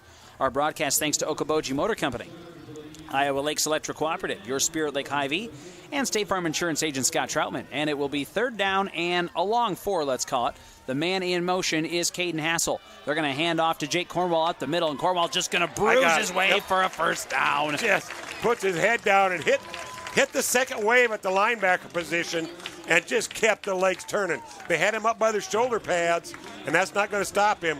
They kept the legs turning and got the 1st down to the Clear Lake 43. Yeah. Needed 4 and got 4. Do you think Jake Cornwall likes to hit somebody out there on the football field? Well, he's not afraid of contact. I enjoy watching him I just play. love it that they've got him to go to when their first guy is hurt. And there's over the middle. We finally saw it to Voss down to the 31-yard line. It's been a while since we've seen it over the middle to Voss, but there is a flag, and it's going to come back. Yeah, that one's going to be a hold, I think. But it was a great-looking throw what there. What a pass. Just zipped that one in there. Who threw that throw there? I think that might have been actually thrown by Cornwall. No, that was Cade. It was Cade. Yeah. I just saw Cornwall back there by the flag, maybe. So. And then that's going to be. That will be a problem because that was 5 yards behind the line of scrimmage, maybe even 6. So it was at the 49, and now it's all the way back at the 42-yard line of the Indians. Yeah, so that's a big one. That's a 7. That's a 15-yard penalty. So yeah, it was 5 yards behind the line of scrimmage because it's normally a 10-yard penalty, but it's a spot foul. So now they mark it off from there. 1st and 25. 4 receivers. Lunt by himself in the backfield, and he'll do a handoff on an end around, and getting a few of those yards back will be Jake Cornwall. He'll get to the 45, pick up 3. It'll be 2nd and 22. Some other first quarter scores. Here we go. It is West Sioux 7, Kemper 0. Nevada 7, Sioux Center nothing. Harlan 21, MOC Floyd Valley nothing. Central Line George Little Rock leads Clearland 28-0. West Line and Greene County are tied at 7. HMS leads Hinton 7-0 on Q102. Woodbury Central 21, Galen Catholic 0. And let's see, Western Christian 14, Applington Parkersburg 7. That's on the road, I believe, too, correct? Yes. And it's West Sioux 7, Kemper 0. Here's 2nd and 23. Oh, and there's a bad snap. Now Luntz picked it up. Can he stay on his feet and avoid the defenders? He does. He'll get to the 50, and then he'll be tackled at the 48. Another hold. Fell all the way forward to the 45, but the hold back at the 40-yard line. Ugh. Well, that's what's going to happen a lot of times on a scramble type situation. Or a block in the back, maybe. Mm-hmm. It is a block in the back. Yeah, block in the back. That gets the Clear Lake fans a little excited, trailing by 3 scores here. So I think that's a spot foul also. And that was thrown at the 40-yard line. Back to the 32 is where they mark it. Okay, so they're throwing at the 42, so now at 41, they just moved another one. Okay, 31 now. Yep. Maybe 10 yards from the spot, it looks like.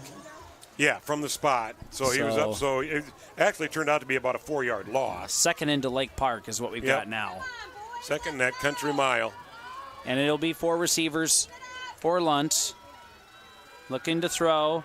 Pressure, they'll just dump a little screen play off. Clear Lake has it blocked or defended well, I should say. That was well done by number 53, Hayden Reek. Short gain on the play to the 34. Give him 3. Ethan Carlson was that lead blocker from the line on that.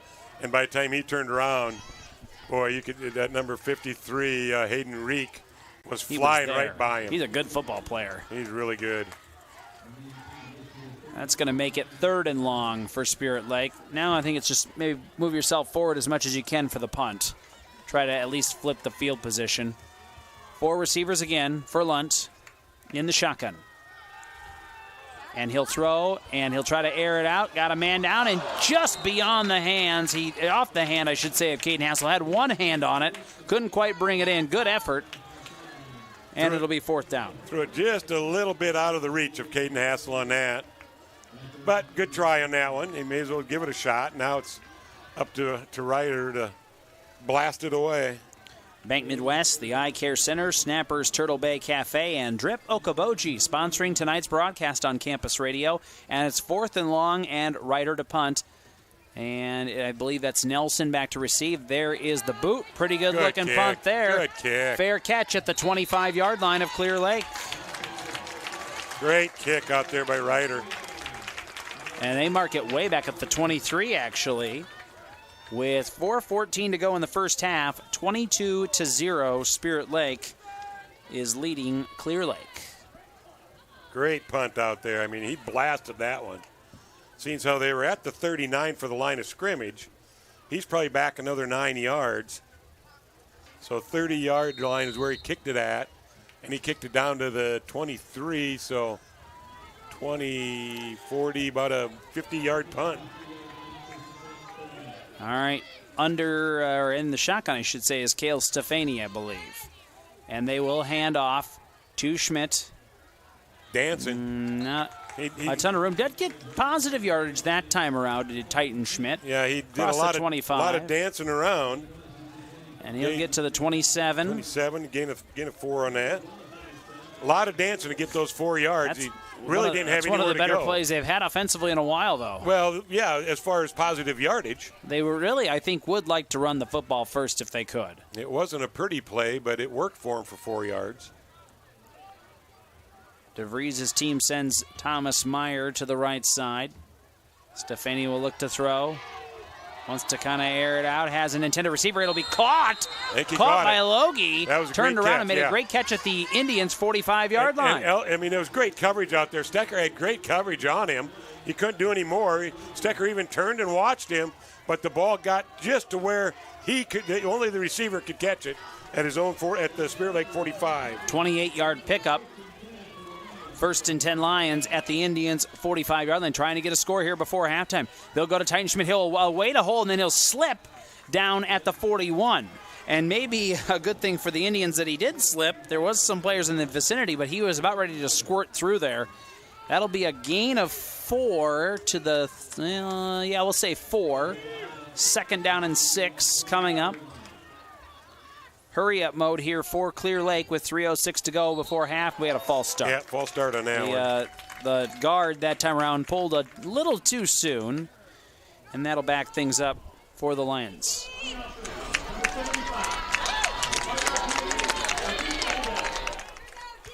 So a 5-yard penalty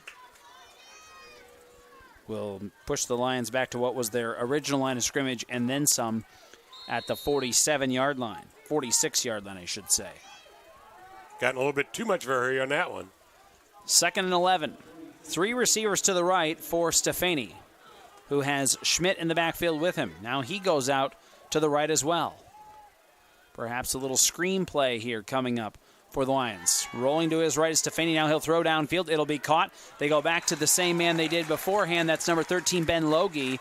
Logie down to the 43, it looks like, of the Indians. A gain of 3 on the play. Immediately tackled by Ham out there.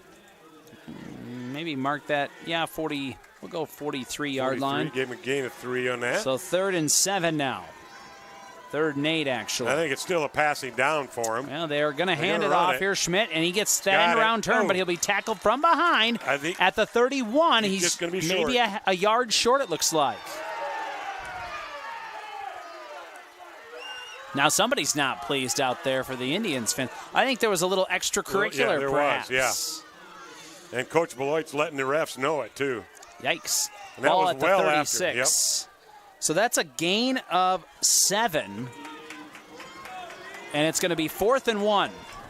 Well, a big play here for Clear Lake if they want to stay in the game.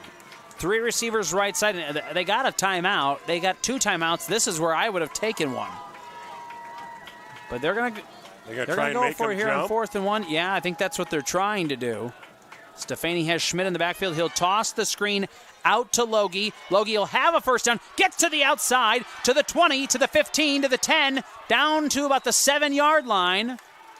So it'll be 1st and goal Lions inside the 5, and they are in hurry-up mode. Clyde, that's a gain of, let's see, where are they going to mark it? Yeah, I got to see where they're going to spot that first. 4 to maybe down to the 3-yard line. 3-yard line. So give him a gain of 1st and goal at the 3. 28 on that one. 33 is what I had, actually. I had him at the 36. Here's Schmidt. Can Schmidt get in? No. He's close. Clear Lake wants a touchdown. No Far signal. side comes in. No signal. Looks like he's down to about the goal line. Give him a couple. We have 1:24 to go. Did we get a timeout? Well, now the clock will start again. 2nd and goal from the 1. Clear Lake has 3 receivers to the far side of the field. Under center is Stefani. He's going to try to get in, but he won't. Way. Excellent defense coming from the outside. Caleb Lee was there. Who was the other one? Who else? Will Graves. And actually, I think Cornwall was in there as well. Cornwall was in there. Will Graves came from his corner position, stuffed up the middle along with Cornwall. No gain. No gain. 3rd and goal from the 1. Same formation. Now they go to the shotgun, actually, for Stefani. They bring an extra lineman in there, essentially. They're still not going to get in. He's still not going to get there. They brought an extra blocker in. And that was Schmidt that tried bulldogging in. No gain again. So now it's 4th and goal. Now there's only 24 seconds. Clear Lake's either got to call a timeout or do something here. They're going to wait. They want to have one play here. Yep. And they might have lost a yard on that play, Clyde. I think they did. I think it's back to the 2. I'm going to mark it back to the 2. I am going to as well. Hard to see from our position. We have 6 seconds to go until halftime, and that's what now. This is where DeVries knows what he's doing. He's going to call timeout here with 1.6 on the clock for one more play before halftime. 22-0 Spirit Lake. Clear Lake knocking on the door. They'll have 4th and goal from the 2 to end the first half when we come back in 30 seconds. 30 seconds on KUOO. Banking isn't just about financial products. It's about service and what we can do for you. Those personal touches are at the core of who we are at Central Bank. Decisions are made locally by people who get to know you. And while a lot has changed since 1877, we're still committed to our customers and to being the best bank in every community we serve. Central Bank, member FDIC. Back at Hayford Field in Spirit Lake, where it's 22-0 Indians with 1.6 on the clock before halftime. Clear Lake's going to have 4th and goal from about the 2. A long 1 is what I'll say. It's between the 1 and the 2, but it's actually backed up a little bit because it was just inside the 1 when these last 3 plays started. And what a stand by this Spirit Lake defense. Can they do it one more time to end this half? A half hour south, Spencer trails Glenwood 14-6 at halftime in 4A playoff football. And we know OABCIG is leading Osage 13-9. Watch for a little quick pass here, Here we go. 4th and goal from about the 2. Stefani under center. He'll try to get pushed into the end zone. He will not get it. He will not get it. How's that? He got about maybe a half a yard. That's going to be the end of the first half. And if that isn't demoralizing, I don't know what is, Clyde. Oh, my goodness. That is just pure blitzing just up the middle. What a stand. Wow. 22-0. Spirit Lake leads at halftime. Our halftime report is on the way from Okoboji Motor Company. They are driven to serve better. We'll take a 3-minute timeout. First half stats and analysis coming up next on KUOO and Explore Okoboji Live Video.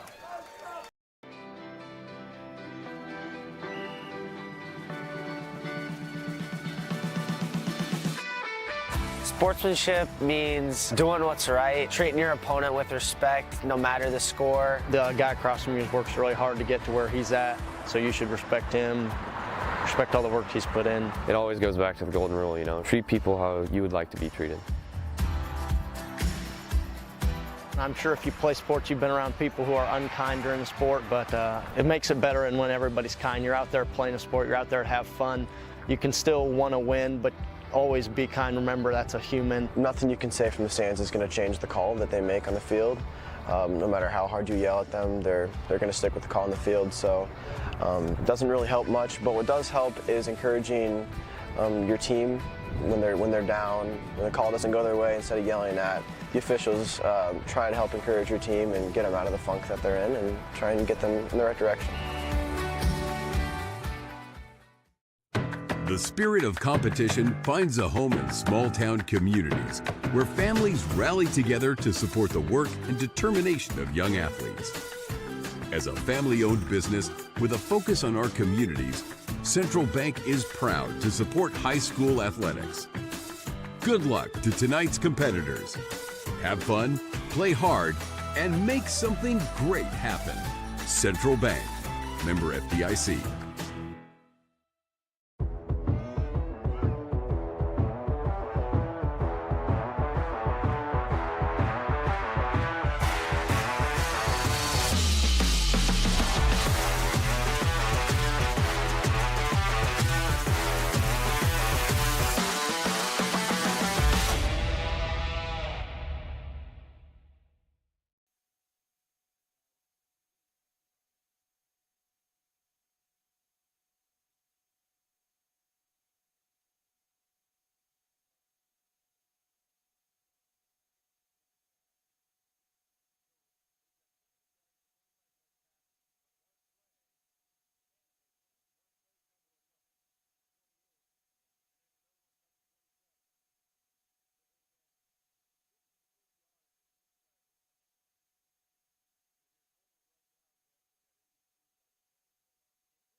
Halftime at Hafer Field in Spirit Lake in the second round of Class 2A playoff football sees Spirit Lake lead Clear Lake 22-0. Our halftime report brought to you by Okoboji Motor Company, driven to serve better. How did we get here? Clear Lake had the football to start the ball game. They actually had a 3-and-out. They faked the punt, got the first down on a throw, and then would go 3-and-out on that second set. Spirit Lake gets the football at their own 32-yard line after a punt, And 6 plays later, it's a 10-yard touchdown run by Cade Lunt. Kind of set the stage early in the first half there, 7-0 Spirit Lake. The Clear Lake team goes 3 and out on their next possession. Spirit Lake gets the ball back. It's a 6-yard touchdown run by Jake Cornwall with 1:13 to go in the first half. 2-point conversion was good by Will Graves to make it 15-0 Indians. Clear Lake then gets the ball all the way. They get the ball at their own 9-yard line after the kickoff, and they don't really go anywhere with it. Will Graves would intercept it at the Clear Lake 35-yard line after what would have been a 3 and out. He returns it to the Clear Lake 21, and Spirit Lake's really in business. The first play after that, it was a 21-yard touchdown catch by Justin Ham. All of a sudden, with 11:47 to go in the first half, it's 22-0 Spirit Lake. Got to credit the Lions' defense. They do stop Spirit Lake on their next 2 drives. And the Lions, just before halftime, get it all the way down to the 1-yard line of the Indians, but failed to punch it in. They had first and goal from about the 2, and they could not get it in. About 4 straight times they would try to run it right at Spirit Lake. They bring in an extra lineman, Clyde. And you think to yourself, if you're Clear Lake, if you get that touchdown before halftime, you got a little momentum on your side. You feel pretty good. It's a 2-touchdown game. But now, at 22-0, that's got to be fairly demoralizing. How about not only the extra lineman in there bunching up the line, but they bring the tight end in motion and set up as a fullback, and they still couldn't push it through. Yeah. Just great energy by that defense from Spirit Lake out there tonight. And the offense, too. Caden Lunt. How about him for energy? Cade has had a great night for Spirit Lake. Will Graves. Just phenomenal all the way around. The offense and defensive lines just playing great. We even had a McKean's Pub and Grill sack. Somebody's going to win a free cheeseburger basket from McKean's Pub and Grill in Spirit Lake. Every time Spirit Lake sacks the opposing team's quarterback, somebody wins that free cheeseburger basket. Sign up today at explorekoboji.com on the sports page. I believe there's a scrolling banner on the homepage as well with the McKean's Pub and Grill sack attack. Statistics, Clyde, here in the first half. Take a look at him for the home team, the Spirit Lake Indians. Bodie Higgins carried the ball twice before he got injured, got 7 yards. Drew Elger, 2 carries for 15 yards. Jake Cornwall, 8 carries, 35 yards. Cade Lunt, 3 carries, 20 yards, and a touchdown. Will Ditchworth, 2 carries for -1. Receiving-wise, Justin Ham, 1 catch, 21 yards. It was a touchdown. Caden Hassel, 1 catch for 7. Jake Cornwall, 2 catches, 42 yards. So he's got 77 all-purpose yards tonight. Tyler Voss, 1 catch for 19.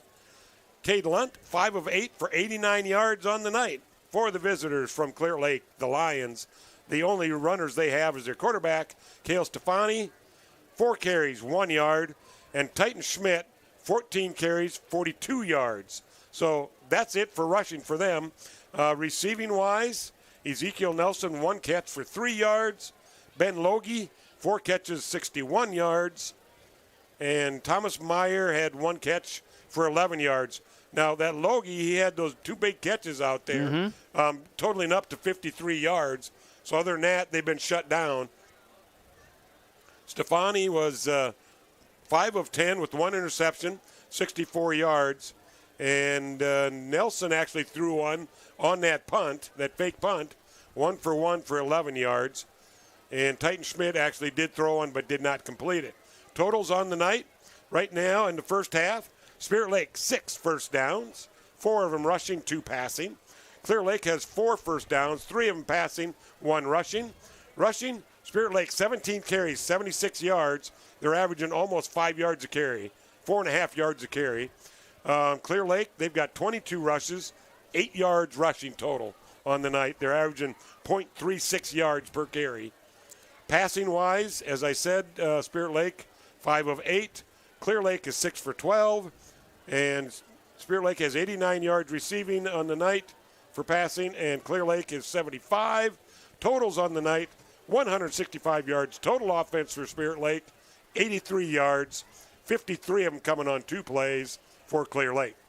All right, there you go. Central Bank and Central Insure, proud supporters of the Spirit Lake Indians. They bring you the live video stream tonight at explorekoboji.com under the Sports tab on the CF Video channel. If you got a Roku, Fire Stick, Apple TV, any of your streaming devices, just search the letters CF and Video. You can find our free app for your streaming device.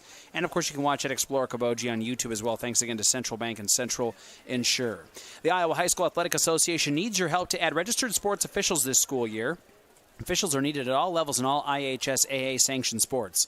Officiating allows you to stay close to the action while serving as a community leader. And in Iowa, high school and junior high games, they can't take place without the officials.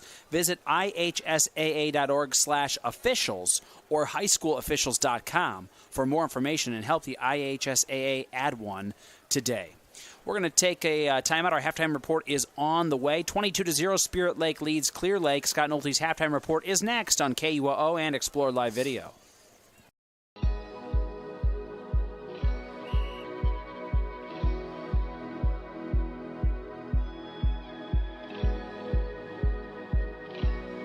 I love doing it. We go to all the state events. We work at all the state events. And, you know, you wear your polo and people stop and talk to you. And it's just really great to connect with kids from other schools who are on the board, and then coaches, athletic directors who will see you at the events will stop and talk to you, and it's really neat. You feel a bit of a weight and you're a voice for all athletes in the state of Iowa, which is cool. I think it's really cool. I remember reading the email and I'm like, oh, this would be something really cool to look for. It'd be good to talk to people that I want to get to talk to around the state. I get to see other people's opinions, kids from 5A schools, kids from small schools. I think it'll just be a really good opportunity for me. IHSAA represents so much that it's really cool that they have two girls on the board to bring a girl's perspective, because I think it's really important to be very diverse and get different opinions. We are currently in the round of 16 for the Iowa High School football playoff season. It is now halftime, and I'm Scott Nolte with your halftime report, and your second half will be coming up. Let's take a look at the matchups, and let's start off with our family of stations, and we are going to start off in Class 2A. And on KUOO and Explore Live Video, the Explore Live Video, sponsored by Central Bank and Central Insure, features Spirit Lake and Clear Lake. That matchup is going on right now. And then in Class A, Hartley Melvin Sanborn is hosting Hinton, and that's on Q102. Let's take a look at other matchups, and let's go to 8-player Pod A. Gretchen-Terra Ruthven Ayrshire is at West Harrison. West Bend Mallard at Remsen St. Mary's. In 8-player Pod C, Newell Fonda is at Don Bosco. Gladbrook Rhinebeck at Turkey Valley. Class A, Pod A, I mentioned that Hartley Melvin Sanborn is home to Hinton. That's Q102. Galen Catholic is at Woodbury Central. Also in Class A, Pod B, West Hancock is home to Wapsie Valley. Newman Catholic at North Lynn. In Class 1A, Pod A, Western Christian makes the long road trip to Applington Parkersburg. Kemper Catholic is at West Sioux. Class 2A, Pod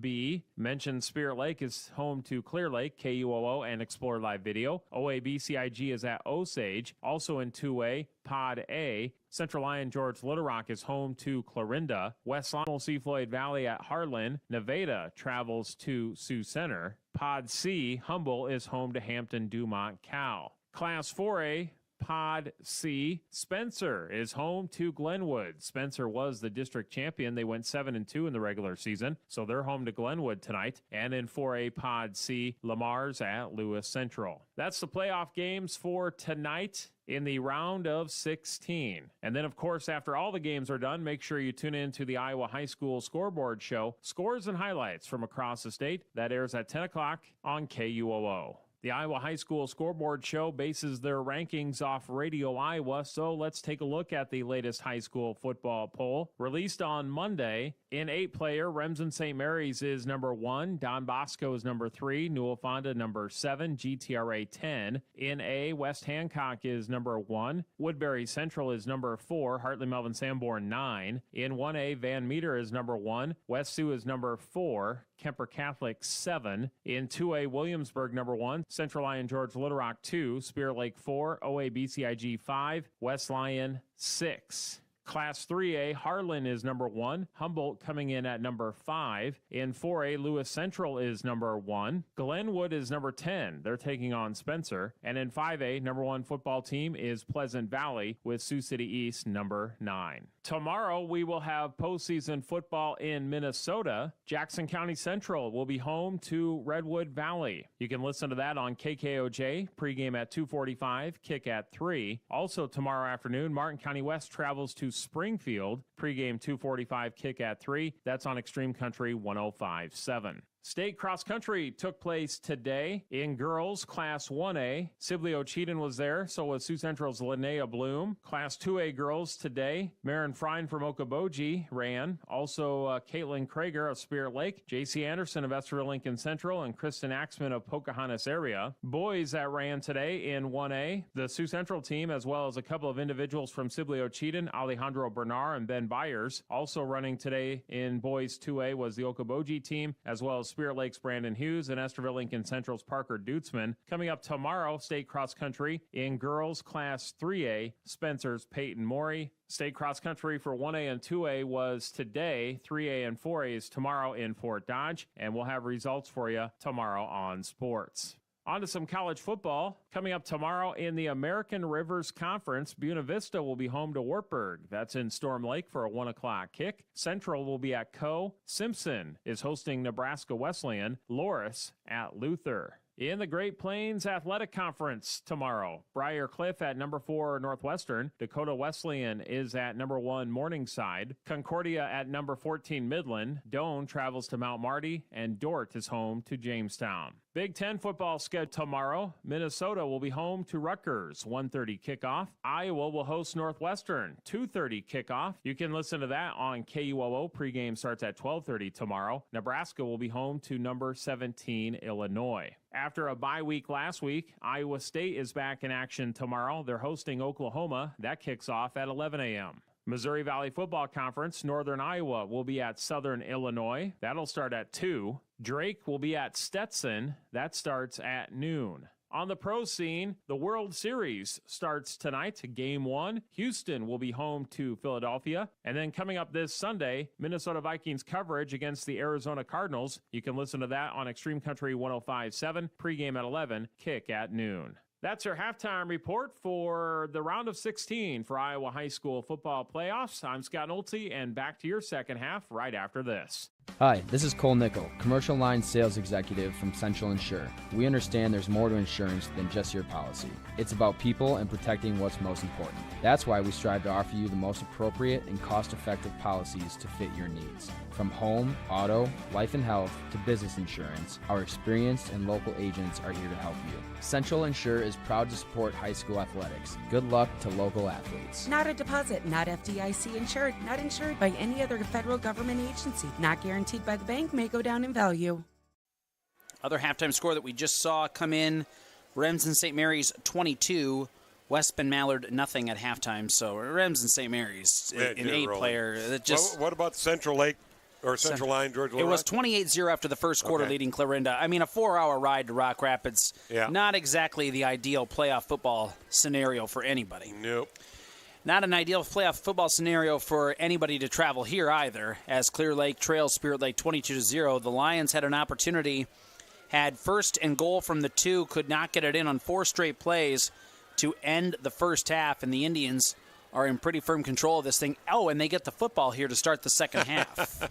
So. Oh, by the way, they get that as well. Let's get an update here. Oh, now it's 41-0 Central Lyon leading Clarinda. And that's with, in the third quarter there. Oh, man, 42-0, excuse me. 10-16 to go. That Central in the Lyon, third quarter there. They are rolling. I'll be blunt. I'm happy for Spirit Lake that they avoided Central Lyon. The state did them a favor in saying you're a top 4 team. You don't have to play them before state. The state did it right. They want the top 4 teams down at the Dome. Well, for once they do anyway. Yeah. A lot of years they didn't. I mean, you can ask Emmetsburg and West Lyon how many times it came down to them to go to the Dome. Exactly. And they were the best 2 teams in the state, hands down. Exactly. For years and years and years. So a credit to the state for doing what's right. I know there was some ugly drives, some 4-hour drives in there, but that's the way it is in playoff football. Well, the best teams get a home game. First time we'll get to see the Clear Lake Lions kicker. We're watching him in the pregame. In pregame a little bit, kicking 45-yard field goals. And here's the kickoff to the second half.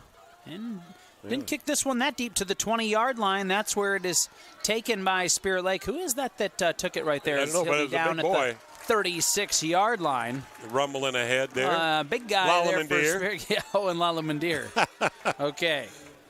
Well, he wears 50, but he can handle the football. Yes. It'll be good field position for the Indians at their own 37-yard line, leading by 3 scores here, 5 seconds into the third quarter. Our broadcast tonight thanks to Okoboji Realty, Steamway Cleaning, and McKean's Pub and Grill.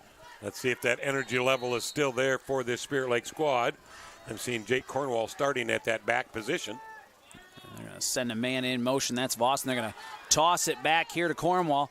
Cornwall will get up to near the 40-yard line as he lowered his knocked shoulder. Knocked a guy down and then decided, I'll keep going. Cabot Newberger came out to try and put a shoulder in him, and I think Newberger got the worst of that deal. A gain of 2, though, is all for Cornwall as he was bumped out of bounds. Well, he stepped out right there. 2nd and 8. Yeah, that was a collision. And here's going to be a handoff. Cornwall again, and Cornwall will dive forward for a couple more. Give him 3 to the 42-yard line. That makes it 3rd and 5 coming up. I would say expect a heavy dose of the run game here in the third quarter if you're Spirit Lake. I think on this one, though, they're going to want to get that first down at least to start this. So watch for a quick slant across the middle or something, or a quick out. And they're going to send a man in motion. There is Voss. And Lunt will look to throw. He'll toss it over the middle. Nice That's caught by Wallin. Nice catch. How about Jake Wallin laying himself out beyond midfield to the Clear Lake 48, and he moves the chains after a gain of 10. Wow, and not a bad pass, really. Had to put it where he could catch it only, and Wallin just had to lay out for it. Other halftime scores. Let's see. Western Christian leads Appleton Parkersburg 21-14. More on that here in a moment. They send a man in motion. That's Alger. They'll go to Cornwall. Cornwall tripped up as he fell over the top of Thomas Meyer, and he's going to lose that yard on that. Yeah, I think he's going to lose about a half a yard. We'll give him a loss of 1 back to the 49. Other scores at halftime. West Lyon all over Greene County 19-7. Told you that was going to happen. West Lyon's a good squad. They're very good for a number 2. Harlan is taking it to MLC. Harlan's top ranked in 3A. MLC, you got to give them credit. They had a good year this year. 35-0 Harlan at halftime. Sioux Center trails Nevada 7-0 on the road. So the Warriors an opportunity to come back in that one. Here's a throw on second. They got it. That's down to Alger at the 25. He's inside the 10-yard line. It'll be 1st and goal, Indians. How about that for a touch pass floater by Cade Lunt? Look at that beautiful throw. Cade Lunt is having a game, folks. Lay it out there. Let your receiver run underneath it. A little fake at the line of scrimmage on 5 yards and out.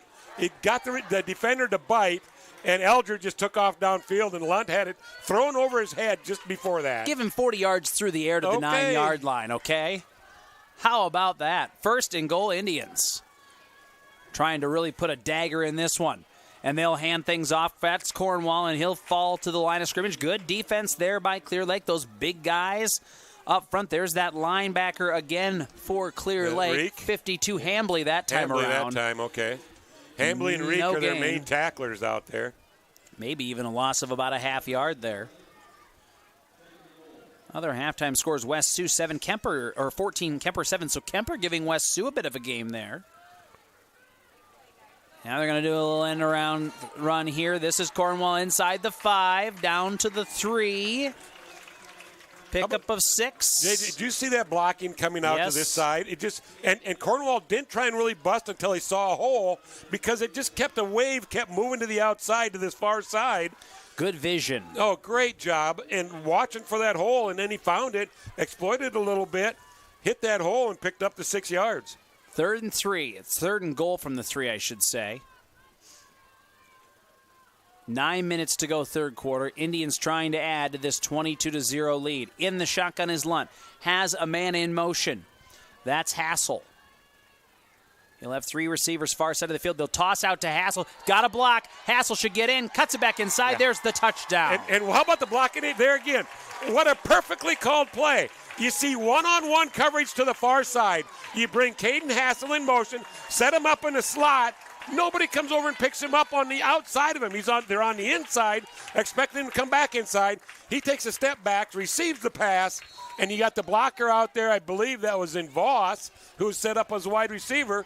Well, I'd take Voss blocking in front of me any day. He just had to stand there and hold the guy up. Actually, it was Wallin that time around. Okay. It's hard to tell those two apart sometimes. But, again, great blocking. Here's an extra point coming up for Justin Ham. Yeah, the blocking has been good. Here's the snap, the hold. Pressure coming, kick on the way, and it is good. 29-0, Spirit Lake. We have 8:43 to go yet in the third quarter, and we are back in a minute on KUOO. Sports fans, this is Cindy Mart, Mortgage Loan Officer at Central Bank. We are a family-owned business, and our team is all about providing competitive rates and a personalized experience that is simple and smooth for everyone. Buying a home is the biggest purchase you'll ever make. Give me a call when you are ready, and I will guide you through the process and answer any questions. If you're ready to apply, visit mycentral.bank. Central Bank is a proud supporter of high school athletics. Member FDIC, Equal Housing Lender.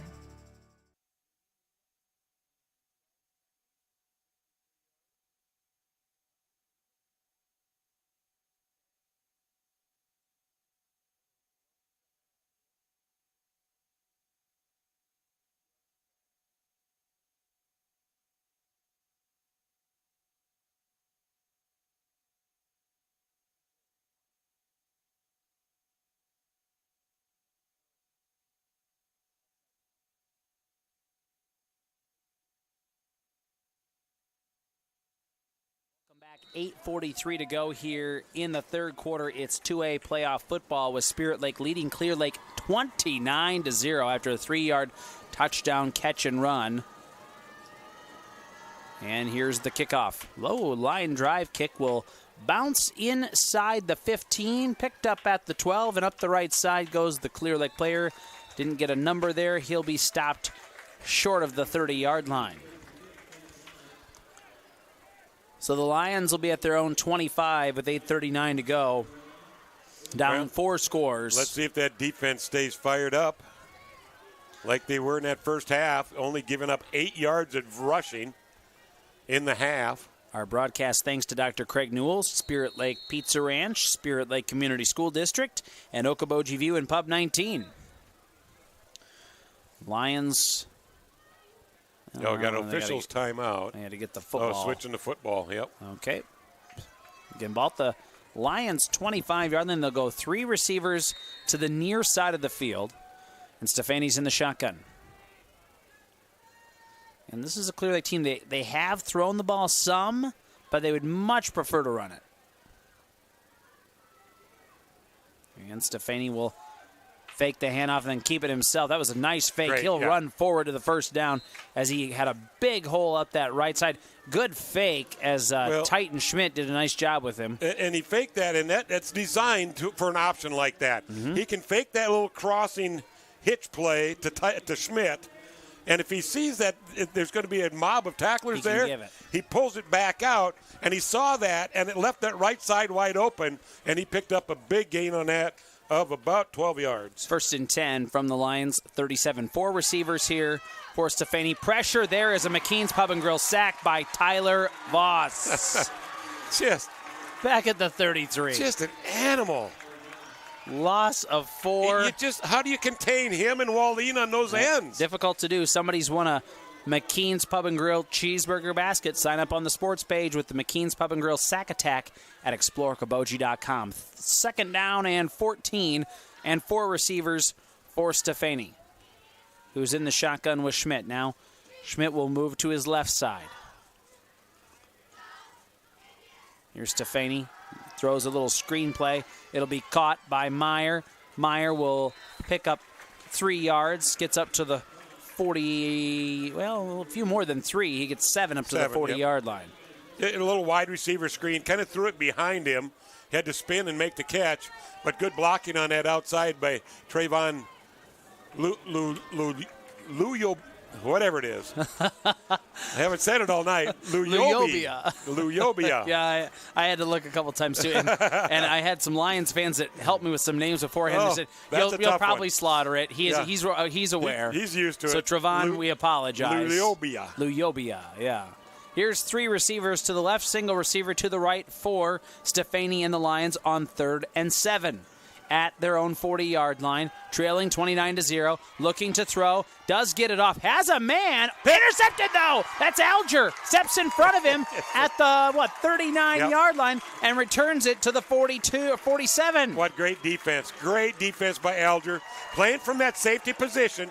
That's his job. His responsibility is to watch for that. He had deep coverage on that, and when he saw that defender, our defender, break off from the corner, he knew he had to step up. He stepped up, saw the pass coming, stepped right in front of it and picked it off. Alger returns it for about 6 yards. 6:44 to go, third quarter, 29-0 Spirit Lake. They have the ball at their own 47-yard line, and they will fake a handoff to Ditzworth. And in there at quarterback here is Jake Cornwall, and he's still on his feet as he gets to that outside. And some Lions. We got three got Lions laying down there. And down to the 32-yard line goes Cornwall. Yeah. So there's the gain of 15 and a first down. No, more than a gain of 15. You're going to be a gain of 18, 21. Yeah. Down to the 32 go the Indians, and again, it's Cornwall at the quarterback on this series. Ooh, and then they're going to send Ditzworth in motion. They'll fake a handoff to him. Cornwall looking to throw downfield. He's just going to keep it himself here and have some blockers in front of him. Gets inside the 30 and tossed out of bounds at the 27-yard line for a pickup of about 5. Looked like that was maybe one of those RPOs. Of a run-pass option down to the 27. And Cornwall's going to option to run more than he's going to pass. Right. But he's looking, if there's somebody that's wide open, he's going to hit him, but that time there wasn't, and he just tucked it and ran. Live video tonight presented by Central Bank and Central Insure, proud supporters of the Spirit Lake Indians. We thank them for sponsoring the live video here in the postseason, our exclusive postseason video sponsor. Here's a design run again by Cornwall up the middle. Huge hole inside the 15, down to the, inside the 10, down to the 8. Just kept pushing. He just kept pushing. Along with his front offensive line, kept pushing. And that's what they did. Gain of 19. So first and goal from the 8. 6 minutes to go, third quarter. Indians already up by 4 scores and a 2-point conversion. Cornwall will be in the shotgun. He'll have at least a couple receivers each side. Sends a man in motion. That's Ditzworth. Ditzworth on an end around to the right to the 5. Cuts it back inside. There's a touchdown for Will Ditzworth. Great blocking on the outside. I just can't say it enough, folks. That outside perimeter blocking is phenomenal, along with the offensive line. But tonight, you're seeing it on that. If you're watching on the video, the outside blocking are just sustaining. They're keeping the arms in. Easy little run for Will Ditzworth, coming in motion and picks up the touchdown on an 8-yard run. And now it's going to be running clock, regardless of what happens here on the extra point, as it's 35-0 Spirit Lake with 5:41 to go, third quarter. They will move the swinging gate back into the kicking position for Ham.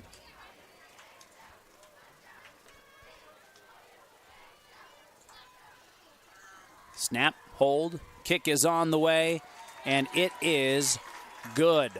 36-0 Spirit Lake. We are back in a minute on KUOO and Explore Live Video.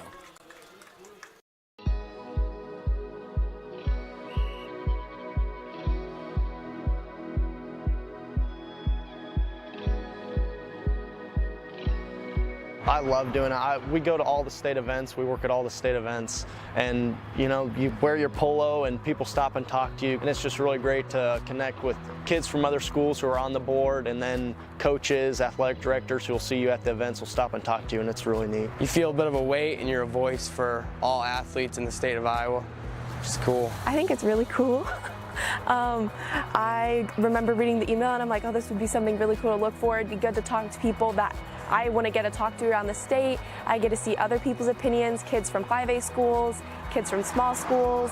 I think it'll just be a really good opportunity for me. IHSAA represents so much that it's really cool that they have 2 girls on the board to bring a girl's perspective, because I think it's really important to be very diverse and get different opinions.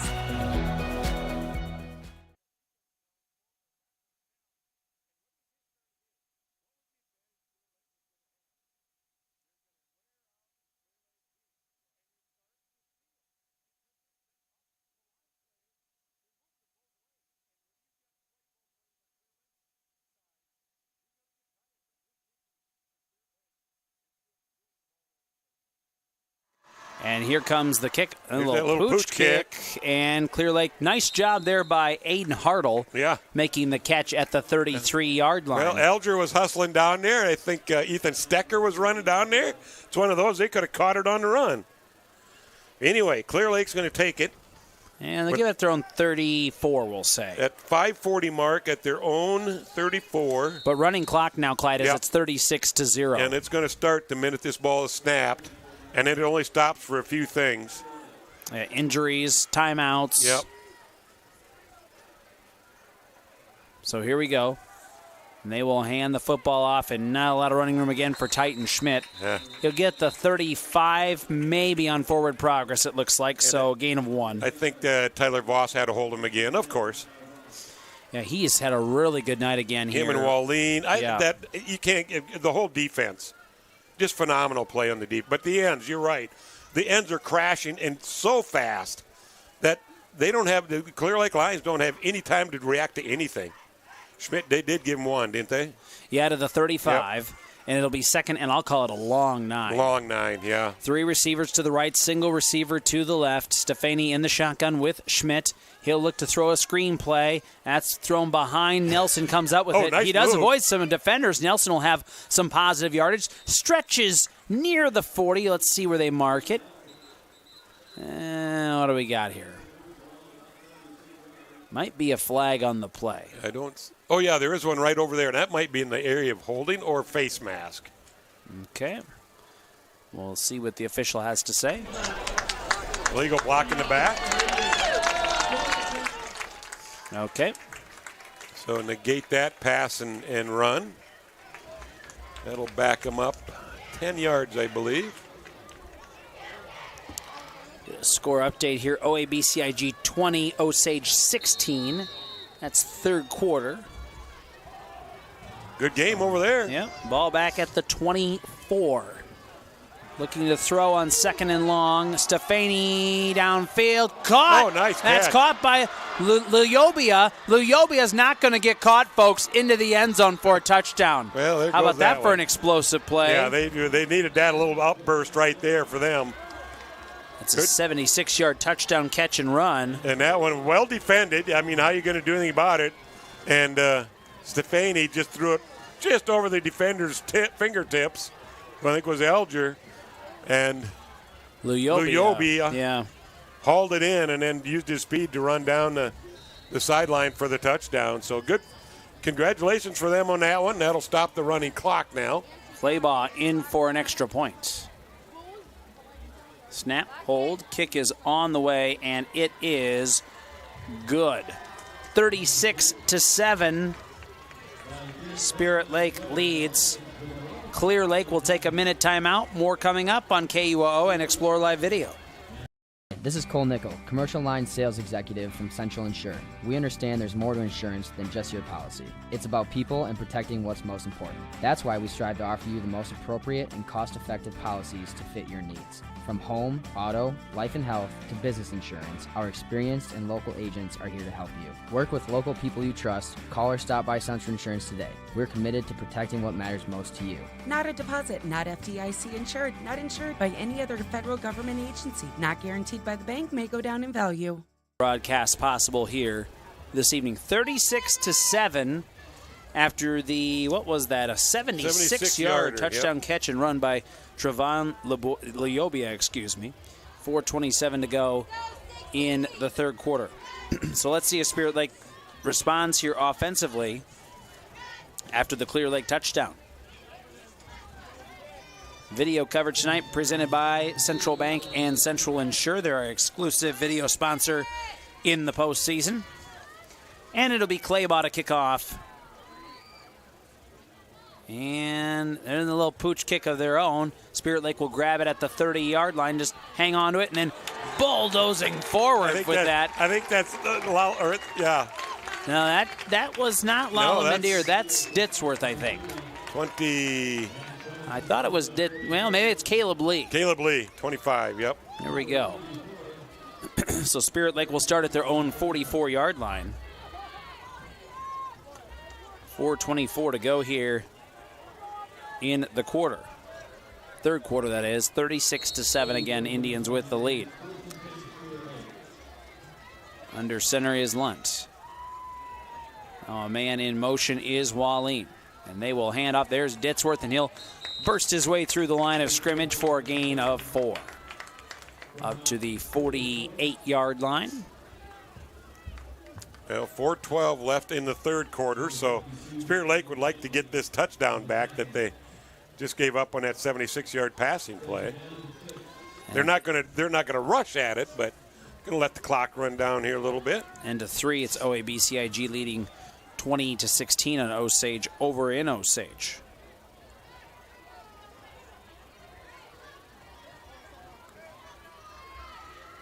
Second down and 6. And they'll hand off again, Ditsworth. And brought down almost from behind, but credit Ditsworth keeping the feet churning up to midfield for a gain of a couple. That's pretty good defense there by Osage. Makes it 3rd down and 4. Well, they had that end crashing hard on that one, too, and they're doing a good job of it. You can see the 2 big guys in there. They're subbing them in and out quite a bit right now, trying to catch their breath in the middle of that defensive line. Jake Trineri and Mitchell Smith. Those 2 boys are getting tired in there. So 3rd down and 4. Man in motion. And they'll toss it out. That is going to be caught by Voss. Oh, he's going to be about a yard shy. Real close. At the 47 of Clear Lake. He'll gain 3. So now you have kind of a decision here as he's knocked out of bounds. Got about a, yeah, Do you want to go for it on 4th and 1? And it looks like they're going to.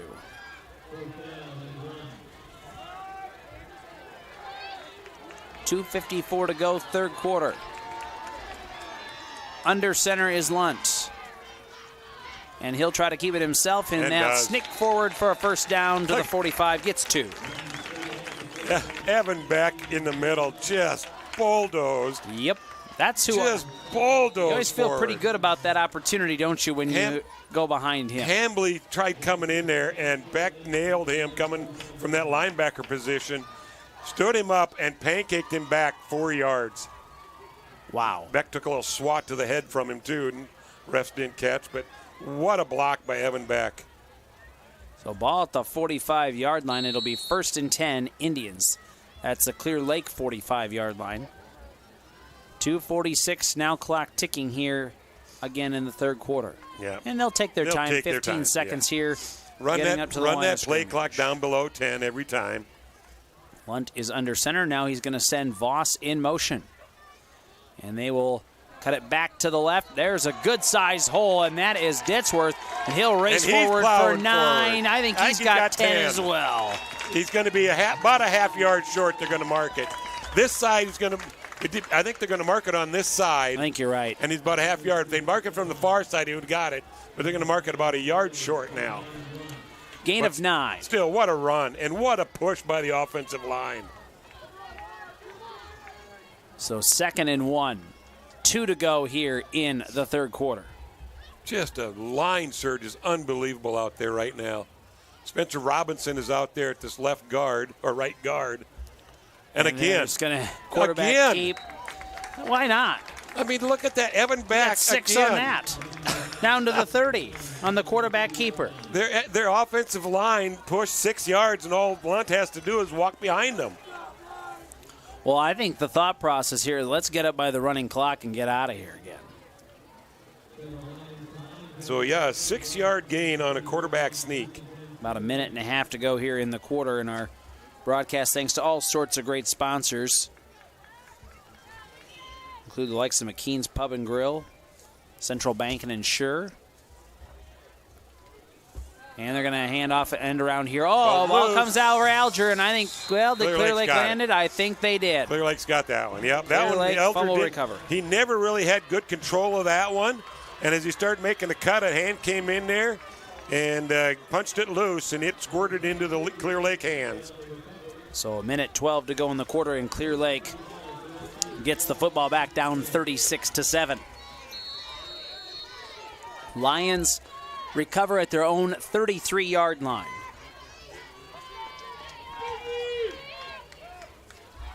Let's see if the D can come up with another big stop here. You know Clear Lake's going to maybe try to go for another home run ball here. Well, I would think so at some point. And but here comes the pressure. To roll here. Stefani has got some time. Now he'll be brought down after a loss of at least a yard. Yeah. But what is that? That's another sack right there, JJ. Agreed. He was looking to throw. McKean's Pub and Grill sack. Back to the 32-yard line. 50 seconds to go. That defense is just relentless tonight. That the three big pass plays is what they've gained their yardage on. Here they're going to try another home run shot here. And they're going to toss it out here to Meyer. Meyer will knock over one defender. He'll have a first down and then some at the 44-yard line of Clear Lake. Give him a gain of 12. Meyer's no small boy, though. No, 6'5", 200 pounds at that tight end wide receiver position.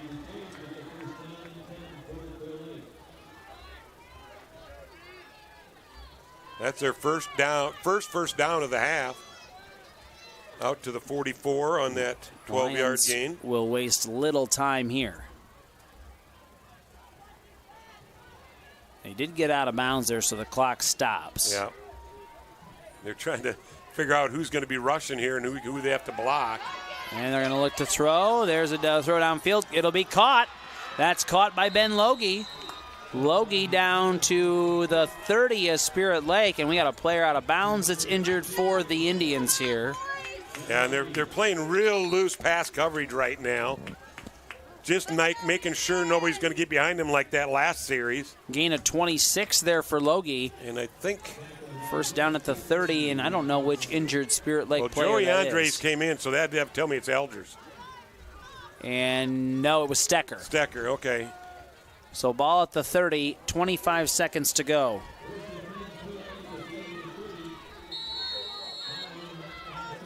So first and 10 from the 30.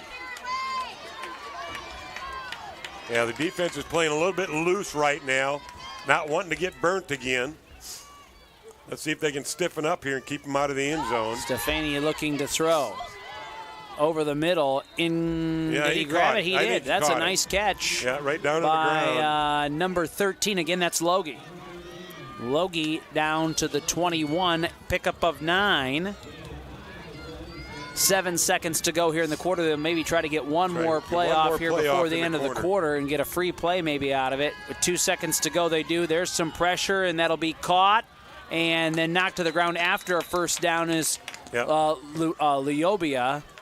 And Liobia will have the first down at the 19-yard line. And like we said, that's enough for the first down. That's going to be the end of the third quarter. Spirit Lake in pretty firm control of this one, 36-7. But Clear Lake is driving. Fourth quarter in a minute on KUOO and Explore Live Video.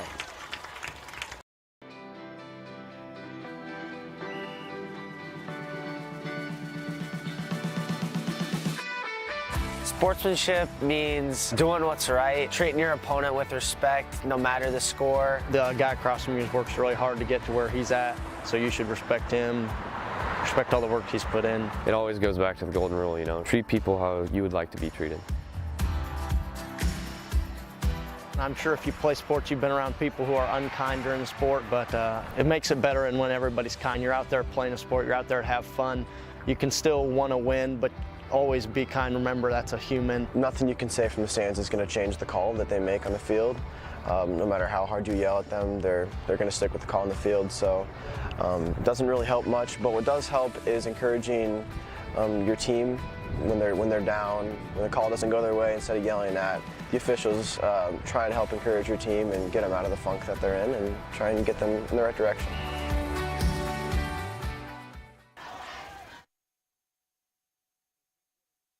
Lake 36, Clear Lake 7. Welcome back to round 2 of the 2A playoffs here on KUOO and Explore Okoboji Live Video. On Q102, we have Hartley Melvin Samore now in firm control of that one over Hinton. 30-13, I believe, was the score there after 3 or in the third quarter. We'll try to get some other scores for you here momentarily. Clear Lake has first and 10 at the Indians' 19-yard line. And they'll throw out to the left, and that'll be caught. That's Ezekiel Nelson He's down near another first down marker. It looks like he's maybe just a yard shy at the 11. I'd say a yard or two. A couple of yards maybe at the 11. I think they need about the 9. So gain of 8 on the play. Just playing, like Second I and said, 2. They're just playing real loose here on that pass defense. The quarterback, Stefani. Look for the Lions to keep doing that, though. They're going to look to throw. Got a man that'll be thrown short of Ezekiel Nelson. And we're going to have a penalty here on Clear Lake, I think. I think there's going to be a hold, Clyde. Well, that was before that one.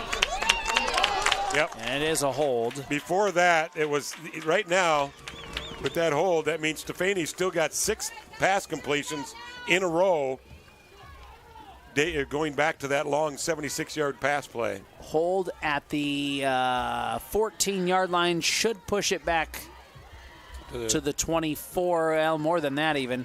Yeah, they're back to the back 29. To the 20. I'll say 28. So it'll be second down and about 20.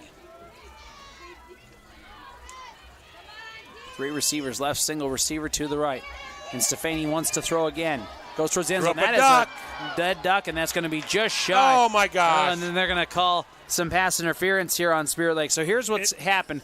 The ball was thrown way short, kind of a dead duck. And the receiver for Clear Lake did a good job of recognizing that and got the defender turned around.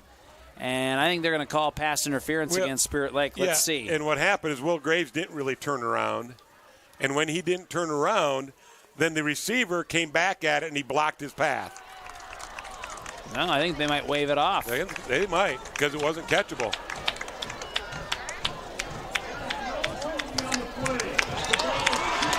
Oh, ball was tipped. Okay, at the line of scrimmage. Good call. Well, I agree, actually. Clear Lake fans are not pleased. Yeah. But that was clearly a dead duck throw. Yeah, that thing went nowhere, and that's why it was tipped. I mean, went nowhere and is bobbling because it was a tipped ball at the line of scrimmage. So ball will still be at the 28-yard line of Spirit Lake, making it 3rd down and 17. With 11:13 to go here in the 4th quarter, 36-7 Spirit Lake. Lions are driving, and there's going to be a sack. And I think that is Mr. Jake Wallin. No, Caleb Lee. No, check that. That is going to be Gabe Pullman. Gabe Pullman that time around. And he tackles him for the sack back at the 32-yard line. So 4-yard loss on that. 4 down territory, obviously. Yep. Yeah, if you're Clear Lake, you got to go for it here. This is your season on the line. So now Gabe Pullman's he's still playing that nose tackle position.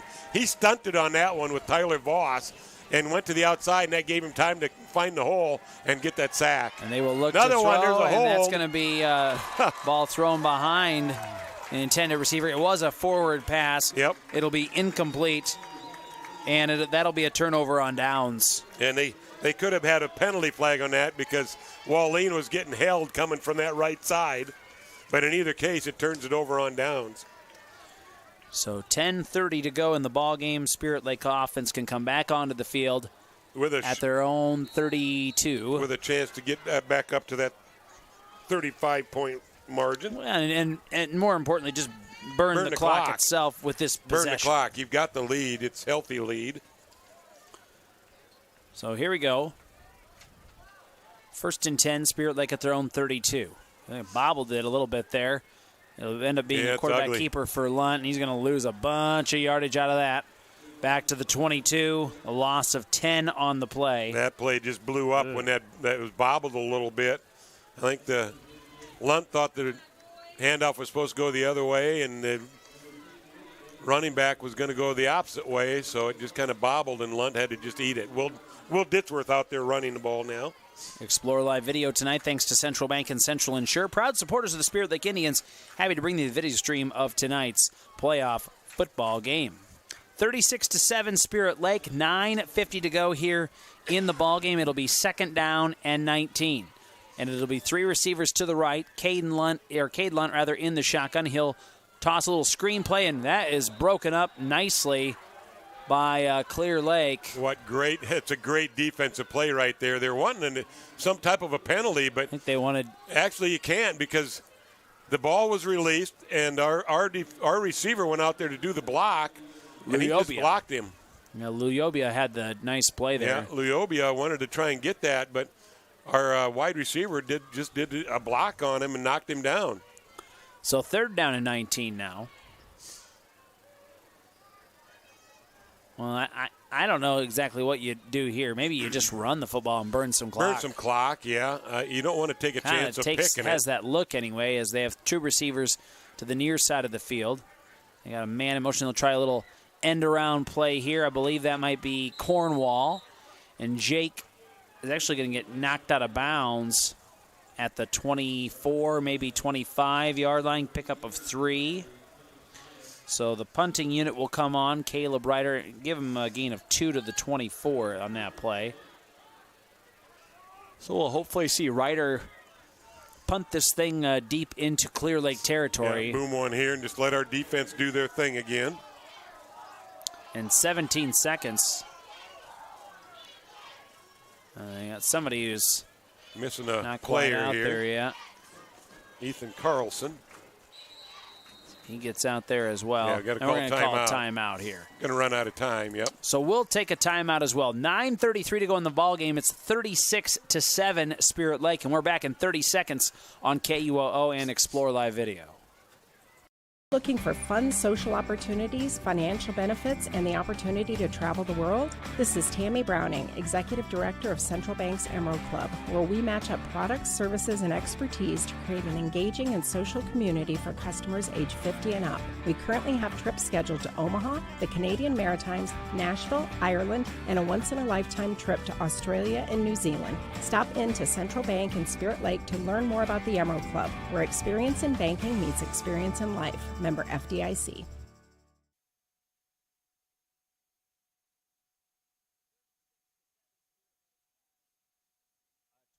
29-point lead, and also 4th down and 17 here. They're going to punt as Caleb Ryder is out there to boot it away.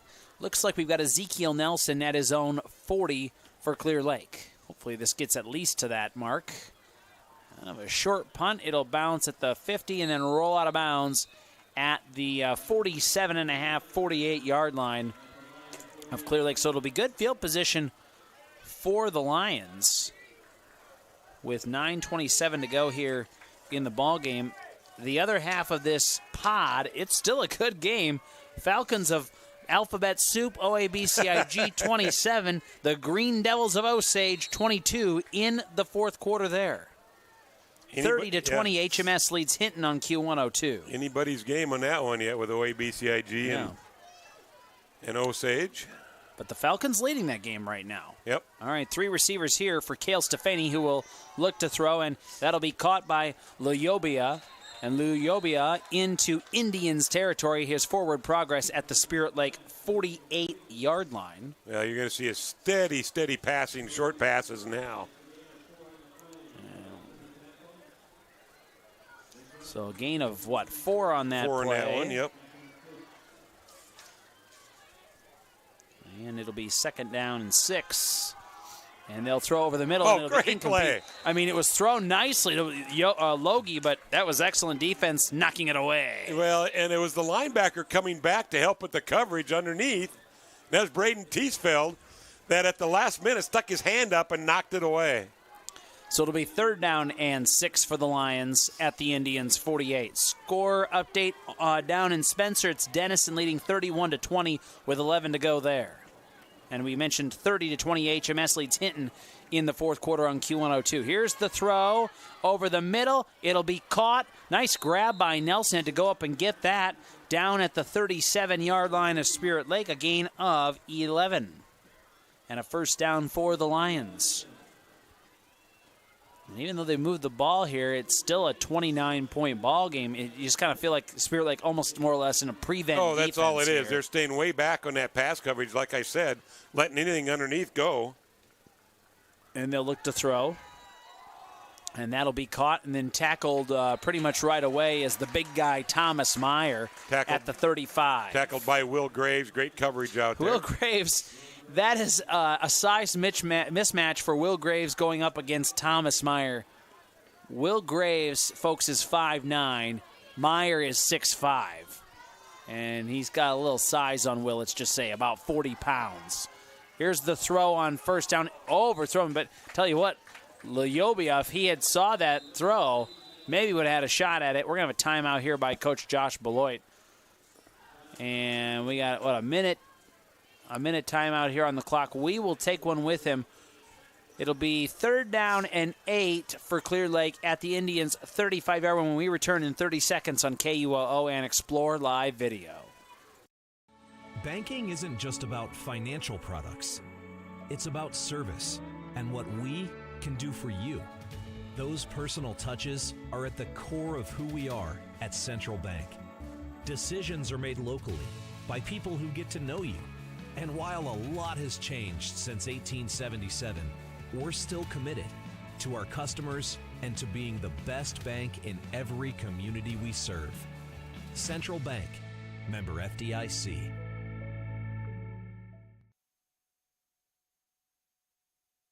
Down and 8 coming up for Clear Lake. They're at the Spirit Lake 35-yard line. 36-7, the Indians lead with 8:08 to go in this one.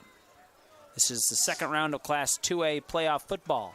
Lions with 3 receivers to the far side of the field. Cale Stefani will send Titan Schmidt out for a screen pass. It's caught. He avoids one defender, and there's the speed of Schmidt as he'll scamper forward for a first down to the 28-yard lines where they will mark him. That's a gain of 7. And I think that was actually considered a handoff because he threw it behind him.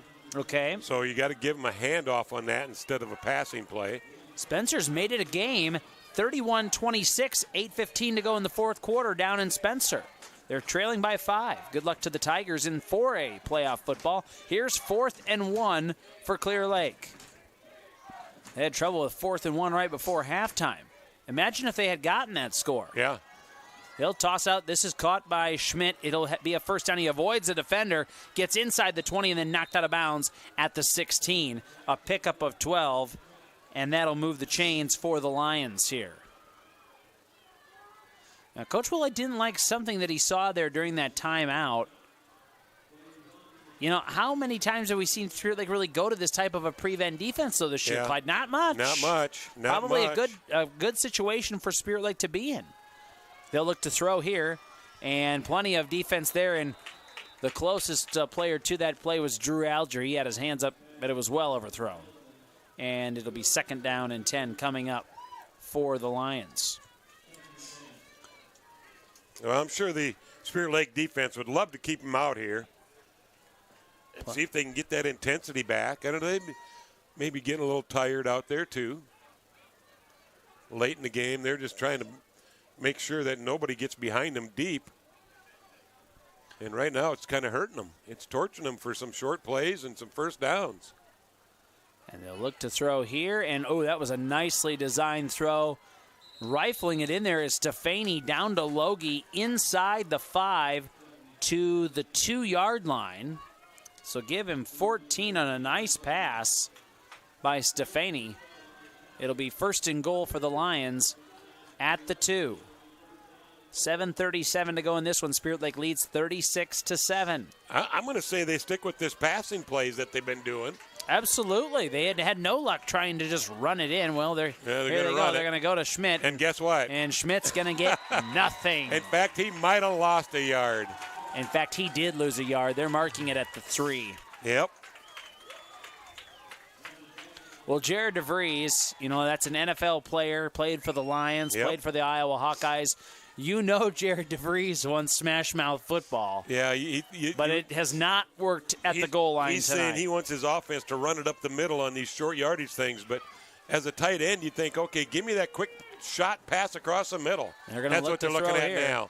Here comes the pressure. They will toss it into the end zone. It'll be caught by Lyobia, and that'll be a 3-yard touchdown grab for Trevon Lyobia. And Clear Lake cuts the lead to 36-13. But is it going to be too much or too little, too late? Yep. For the Lions. But yet you think to yourself, Clyde, what if they had gotten that touchdown before half? Yeah. What now about it's a 2-score game. What about that momentum that changed right there? Because then Spirit Lake came out in that third quarter and put a couple more on the board. Or one more. Extra point Claybaugh. 2 more, I guess. Is good. So that makes it 36-14 Spirit Lake. And we'll take a 1-minute timeout. More high school football coming up on KUOO and Explore Live Video.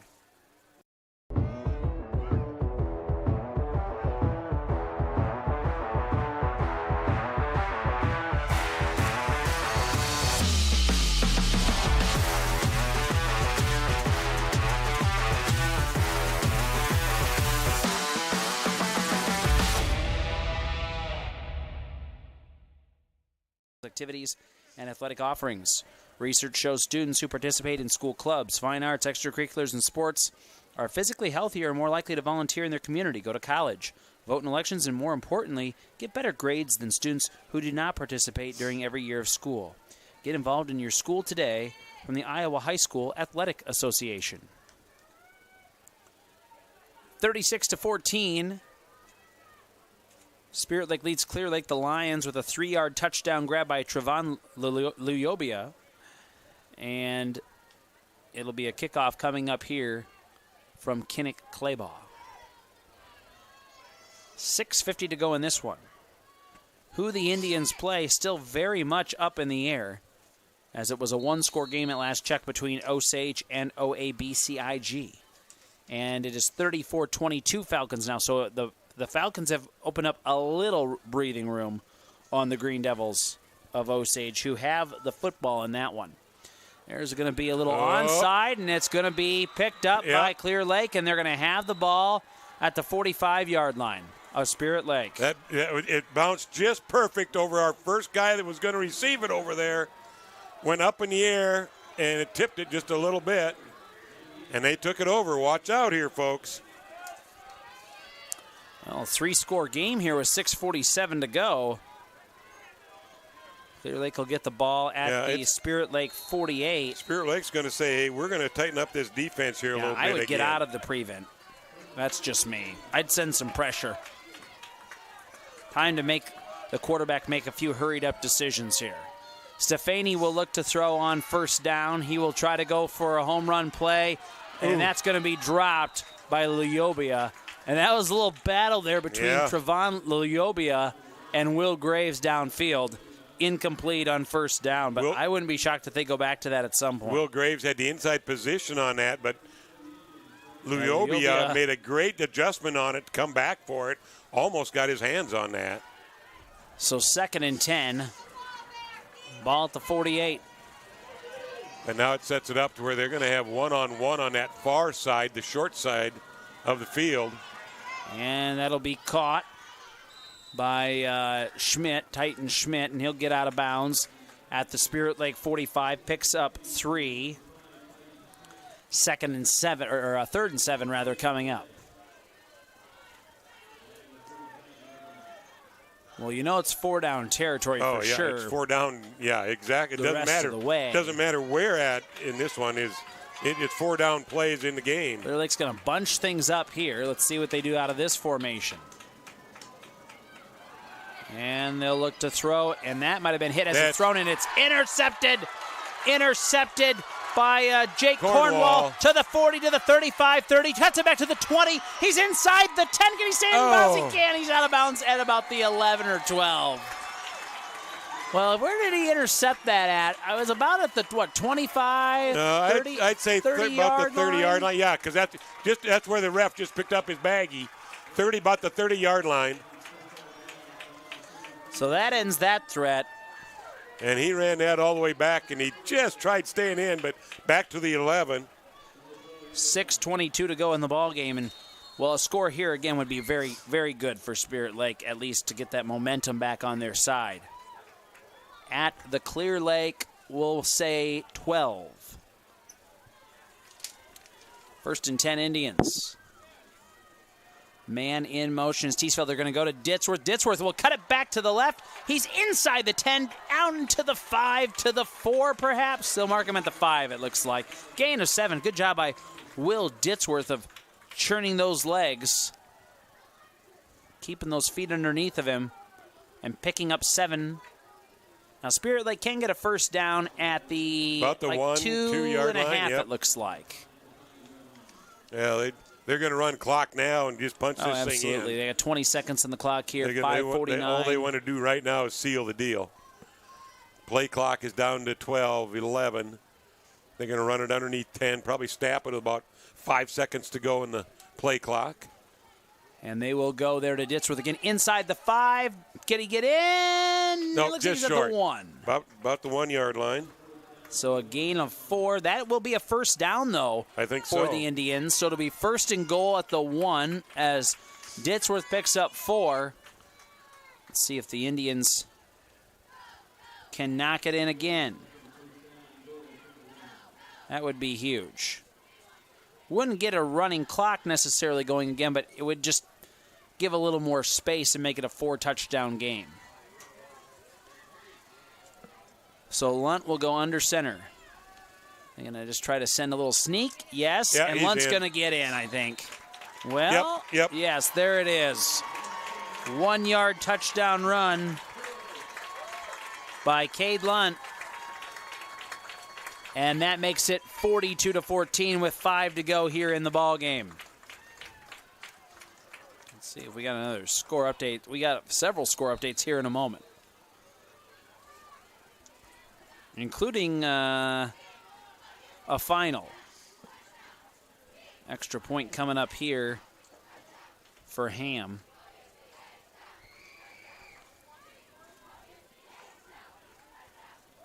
So we'll await the hold here. Snap, hold, kick is on the way. It is good. It is 43-14 Spirit Lake. And again, 5 minutes to go here in this one. Let's run through some other scores. A final, Woodbury Central defeats Galen Catholic 42-7. So looking like Hartley Melvin Sanborn, they will go to Woodbury Central, I believe, next week in Class A if HMS holds on. It was a 10-point game there at last check. Other third quarter scores has Western Christian 35, Applington Parkersburg 14.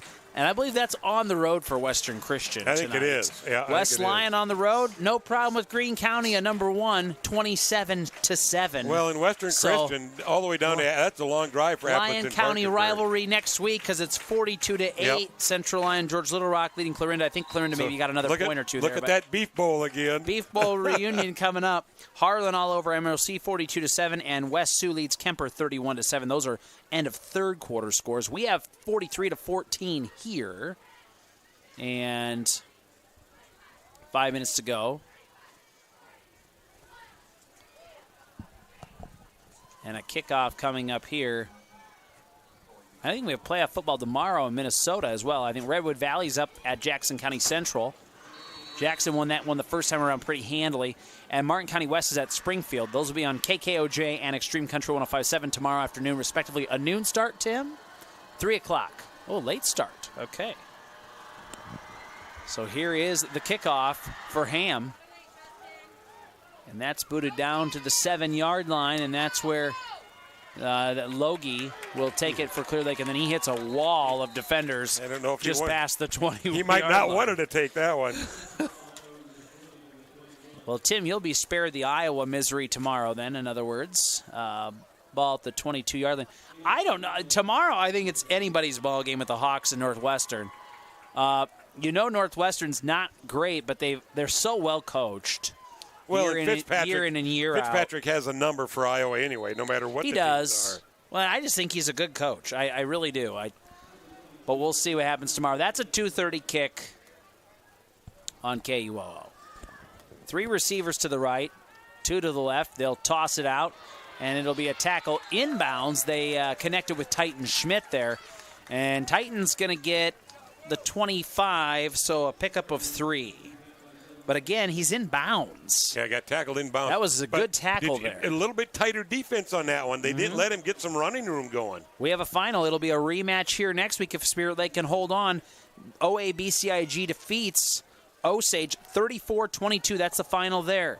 And this will be caught by Ezekiel Nelson. Yep, and he's going to stay in bounds. Threw it out to the flat. He'll be tackled at the 31. So he picks up 6. But again, the clock just keeps running here, 4:10 to go. I want to thank Chris Bachman for that score update from Storm Lake Radio. Here's the throw. It'll be caught by Luyobia. Luyobia has a first down at the 36, it looks like. So gain 5. That'll move the chains for Clear Lake, who trails Spirit Lake 43-14. And stop the clock because he went out of bounds. Correct. And on the first down, they'll stop it, but this one will not start until the ball is snapped again. So they'll look to throw. There's Luyobia, the 39, 40, 41, maybe 42 it looks like. For Clear Lake, picks up 6. Inbounds, so clock continues to run 3:35 and ticking. Postgame show coming up with Doctors Norland and Cornwall at the Eye Care Center in Spirit Lake after the end of this one. Later tonight, Iowa High School scoreboard show 10 to 11:30. And they'll look to throw. And that is almost picked up. Ham knocked it up in the air. He saw it, couldn't quite keep his eye on it. Oh, he wanted Good that defense. one. He wanted that one. That had 6 written all over it. Oh, he wanted that so bad. 3rd and 4 coming up. And he almost timed it perfectly. He got there in time to knock it out of the Well, that would have been hands, kind of fun, wouldn't it? It was, I mean, actually, the ball was in the hands of the receiver out there. I believe that was Logie. Yep. And it just, he timed it at the same time the ball got there, and it knocked it up in the air, and he just couldn't quite get it. 3rd and 6. There it comes. Pressure, and Voss sacks him. Helped out by Gabe Poolman as well, all the way back at the 33-yard line. That is a loss of 9. Voss just, he bull rushed on Trineri first. He's the right tackle over here. And bull rushed him, knocked him up, and then just sprinted right by him. So, you know, we kind of went through the year. We weren't really sure about which district here in this western part of the state, northern part of the state, we felt was maybe the strongest, Clyde. Yeah. And you got to give credit. District 3, I think they're much better than a year ago. But 1 and 2 are going to have 4 teams. By far again. the strongest. Now, there could still be a team from 3 over that in the one's other. blocked. There's a dead duck again. It is going to be caught. Nice grab by Logie. That was tipped again down at the 40. line. Yeah. Well, that's good. That's good defense at the line. But credit Logie, as he will get, 27 on that, and actually make it 28 to the 39. So 2:21 to go. Clock stops with the first down. Now it'll start ticking again as they get the ball set. And they'll look to throw on 1st and 10. And that'll be tossed out and caught. There's Nelson. Nelson gets away from some defenders, and he'll be tackled out of bounds at the 22-yard line. Just a burst of speed going out there from Nelson. He split 2 or 3 defenders. Give him 17 and another first down for the Lions with 2:05 to go in this one. But, yeah, going back to my point, I mean, District 1 and 2 in 2A, certainly 2 of the stronger districts, no doubt about it. Here's the throw. And it'll be caught and then out of bounds. Nice grab by Logie again. Well, they have some receivers who can catch the ball. Where have they been all game? And they can pass, but they tried doing that run game the first half. It didn't work. And if you think about it, in that first half, you looked at our defenders. They were up on them tight the whole game. Right. They were up on them tight, and they weren't allowed to get but a couple of yards on those. It's a gain of 3 to the 19. So it'll be 2nd and 7 for the Lions with 1:59 to go, trailing 43-14 at the Spirit Lake 19-yard line. I mean, it's going to be too little, too late. But credit the Lions' offense. They came alive here in the second half. You just have to wonder if they get a touchdown before halftime, Clyde. Does it change some of the momentum in the ball game? Maybe not enough, but I think it gets a lot scarier for Spirit Lake. I think it does too. Yeah, I don't think you would have been this relaxed going into the fourth quarter. Defensive stop before halftime was key. Yeah, Here I think is so. 2nd and 7, and they'll look to throw, and that'll be caught, and it'll be Luyobia, and he will get inside the 20. Well, he basically got the line of scrimmage. I think he stayed in bounds. I think he did as well. The clock continues to run. That's no gain on the play. It was a screen play, no gain, 1:33 to go. 4 receivers yet for Stefani on 3rd and 7. Stefani over the middle. It's caught. There's Luyobia, and he'll be inside the 5, down to the 4. Another nice grab by a Lion receiver and a pickup of 15 and a first down. So the clock will stop to set things with 1:21 to go in the ball game. Well, they've definitely done the passing game the second half. Yep.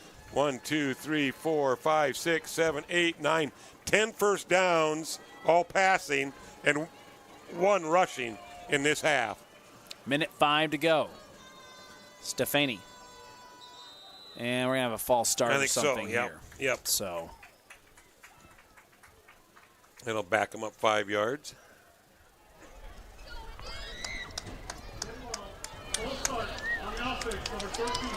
So a false start will push them back 5 yards.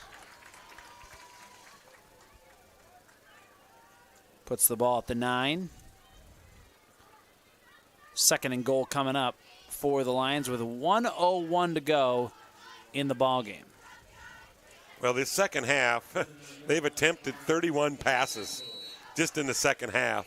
That puts them at this. I'm sure this will be another pass play. It'll be 45 pass plays in the game. And they'll look to throw towards the end zone, and that'll be caught, broken up. Incomplete. So it'll be good, second and goal. Good defense out there, I believe, by Drew Alger coming up from that safety position. Score updates in 8-player football. Number 1, Remsen St. Mary's 42, West Bend Mallard 16. That's a final, so West Bend Mallard season comes to a close. RSM will get Grettinger, Terrell, Ruth Van Ayrshire. They went on the road and beat West Harrison 28-12 this evening.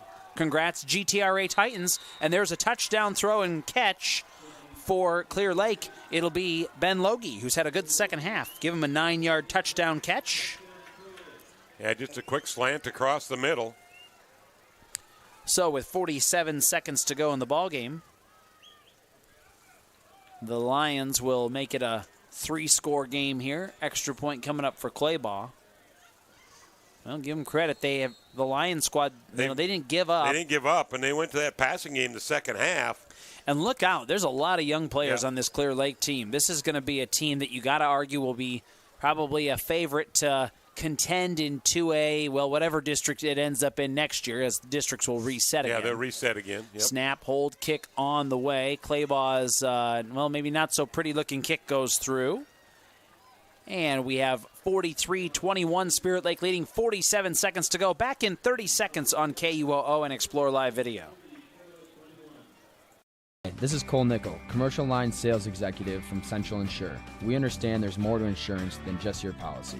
It's about people and protecting what's most important. That's why we strive to offer you the most appropriate and cost-effective policies to fit your needs. From home, auto, life and health, to business insurance, our experienced and local agents are here to help you. Central Insure is proud to support high school athletics. Good luck to local athletes. Not a deposit, not FDIC insured, not insured by any other federal government agency, not guaranteed by the bank, may go down in value.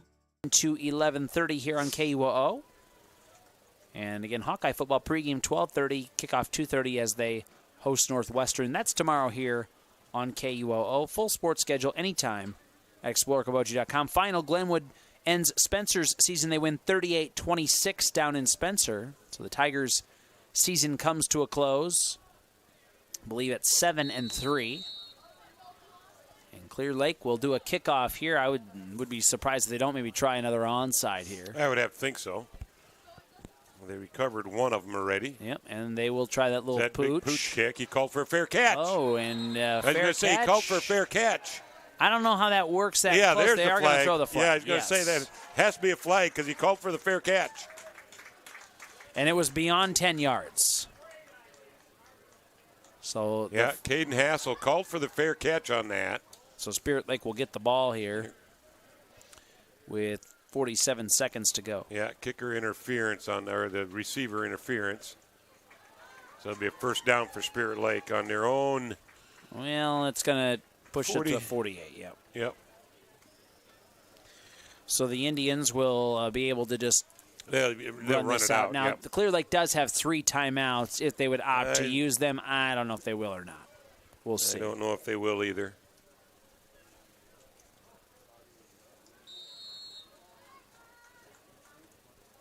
So under center here, and then Spirit Lake will take the knee. Clear Lake is not going to use the timeouts. Well, DeVries is smarter than that. Coach DeVries has been in enough situations. Yep. You're down by. He has to be pleased with his. You're down by 22 points. There's no sense trying to. He's got to be pleased with his group's second half effort, no doubt about it. And like we said, that's going to be a clearly. I mean, they're going to finish 5-5, but that's a team that could very easily have been maybe a one-loss team coming into this game here tonight. And that is going to do it, it looks like. Yep, Spirit Lake will not have to snap it again. The final, Spirit Lake wins this one 43-21. Indians go to 10-0 on the season. Well, Clyde, thought there was an opportunity again to have a pretty good Spirit Lake team this year. Did you think 10-0 at this point in time? I'm not. I'll be honest with you. Yeah, especially at the start of the year when they're starting a couple of freshmen, the line is young and everything like that. But man, what a job they've done, and you got to give credit to the defense all year long. Outstanding effort here tonight, and really, really good first half for Spirit Lake. They win this phenomenal. one 43-21. So we will take a 3-minute timeout. Our postgame show is on the way with Doctors Norland and Cornwall at the Eye Care Center in Spirit Lake. We'll recap this and talk with Coach Beloit as well. That's coming up in 3 minutes on KUOO and Explore Okoboji Live Video.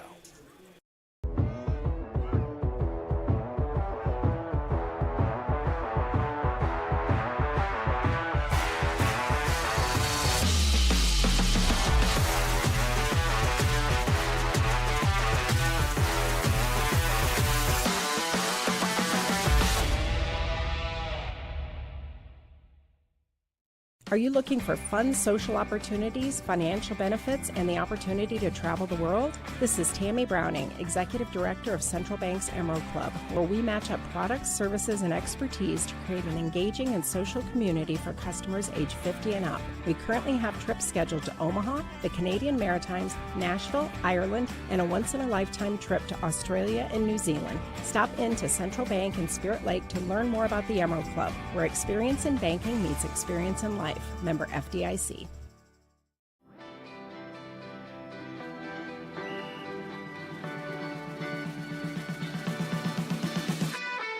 Sportsmanship means doing what's right, treating your opponent with respect, no matter the score. The guy across from you works really hard to get to where he's at, so you should respect him, respect all the work he's put in. It always goes back to the golden rule, treat people how you would like to be treated.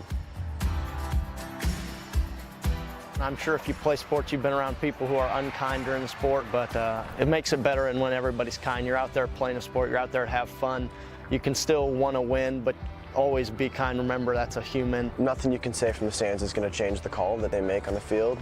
No matter how hard you yell at them, they're going to stick with the call on the field. So it doesn't really help much, but what does help is encouraging your team when they're down, when the call doesn't go their way. Instead of yelling at the officials, try and help encourage your team and get them out of the funk that they're in and try and get them in the right direction.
Sponsored by Doctors Norland and Cornwall at the Eye Care Center in Spirit Lake. And it's a final in Class 2A, Round 2 of the playoffs. Spirit Lake defeating Clear Lake tonight 43-21. They go to 10-0 on the year, Clyde Erke, and they will host Odable Arthur, Battle Creek, Ida Grove in a rematch next Friday in a Class 2A quarterfinal with a trip to the Dome on the line. How about that? Well, you said it. Here we get to play a team from our district in the quarterfinal, and in District 1, there's 2 district teams playing against each other again. Yeah. So like you said, 4 very good teams from 2 districts up here in the northwest corner that, unfortunately, only 2 of them will make it to state. Yeah, that's just the way it kind of goes year in and year out. But they will have 2 teams from this quadrant get there, one way or another, which is maybe not the common thing that you normally see, but either way, congrats to Spirit Lake as they get a win tonight, 43-21. And you look at all the districts up and down from 2A down to 8-man from this quarter of the state. Look at how many teams are just a lot of teams still alive. Powerful teams. Yeah, a lot of good football here. Yep. Clear Lake's season is going to come to a close at 5-5 for Coach Jared DeVries, who will return a slew of players to this squad next year. Some important players offensively as well for this Lions squad. Spirit Lake led this one here at halftime by a pretty healthy margin of 22-0, and they would stretch it all the way to 36-0 in the third quarter. But Clear Lake, you got to give them some credit. They went to the passing game late, and they get a couple of touchdowns late in this one to make a game out of it anyway. And I think it was after that one long passing play, the 76-yarder. Yeah, the 76-yarder, that they kind of opened it up, and they said, okay. And then you notice that Spirit Lake's pass defense got really loose. They were letting a lot of those short ones get caught and some run plays. Now, granted, it burned up a lot of clock, and that's where it was too little too late probably for the Lions from Clear Lake. But, boy, it opened it up, and it showed, and it's going to show on the statistics as far as passing on both teams. But it's unbelievable what that happened after that. Let's go through some of those statistics, my friend. All right. For the Clear Lake Lions, rushing-wise, we'll touch on that first. Basically, they had 2 guys rush. The quarterback, Cale Stefani, 11 carries, 22 yards. So that's averaging 2 yards per carry. Titan Schmidt, 16 carries, 42 yards. So not real good there either. That's 3 yards per carry. Well, that's the first, 3.5 quarters of the ball game. Yeah, yeah. And then receiving-wise, though, Trayvon Luyobia, 8 catches, 111 yards. Ezekiel Nelson, 5 catches, 43 yards. Ben Logie, 10 catches, 133 yards. Titan Schmidt, 3 catches, 18 yards. And Thomas Meyer, 4 catches for 32 yards. So on the night, Cale Stefani had 29 for 44 on the night for 326 yards. Ezekiel Nelson was 1 for 1 on the night. That was on that fake punt in the first quarter for 11 yards. And then Titan Schmidt tried to do one quick snap to him for a pass, but that went incomplete. So he was 0 for 1 on that. As far as Spirit Lake on the night, rushing-wise, Bodie Higgins, 2 carries, 7 yards. Drew Eldrer, 2 carries, 15 yards. Jake Cornwall, 17 carries, 88 yards. Cade Lunt, 8 carries for 18 yards and a couple of touchdowns. Will Ditchworth, 8 carries, 33 yards.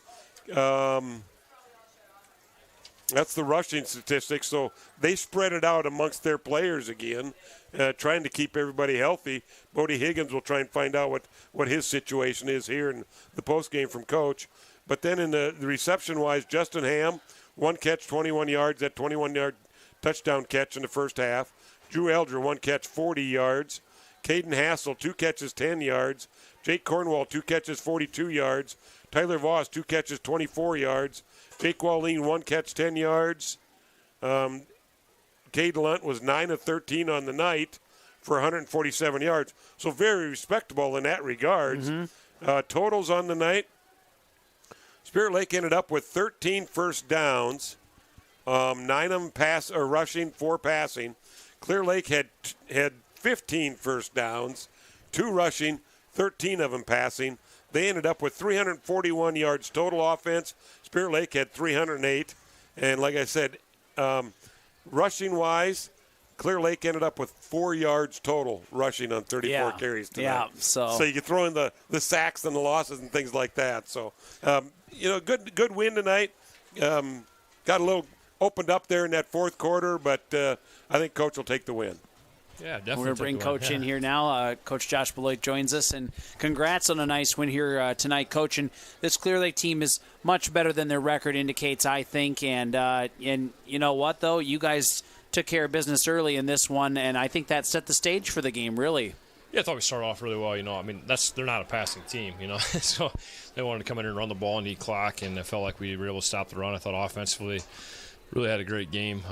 Had some big plays in the first half. I thought Cade had his best game of the year, just throwing the ball, made great decisions, turning and running when he needed to, took care of the ball. That was huge for us. I thought Jake had a tremendous night running the ball. I thought our perimeter blocking did a really good job. And then defense, we thought we did a good job shutting down the run. That was a big goal line stand right before half. That was a huge stop. Just need to play a little bit better situational football defensively.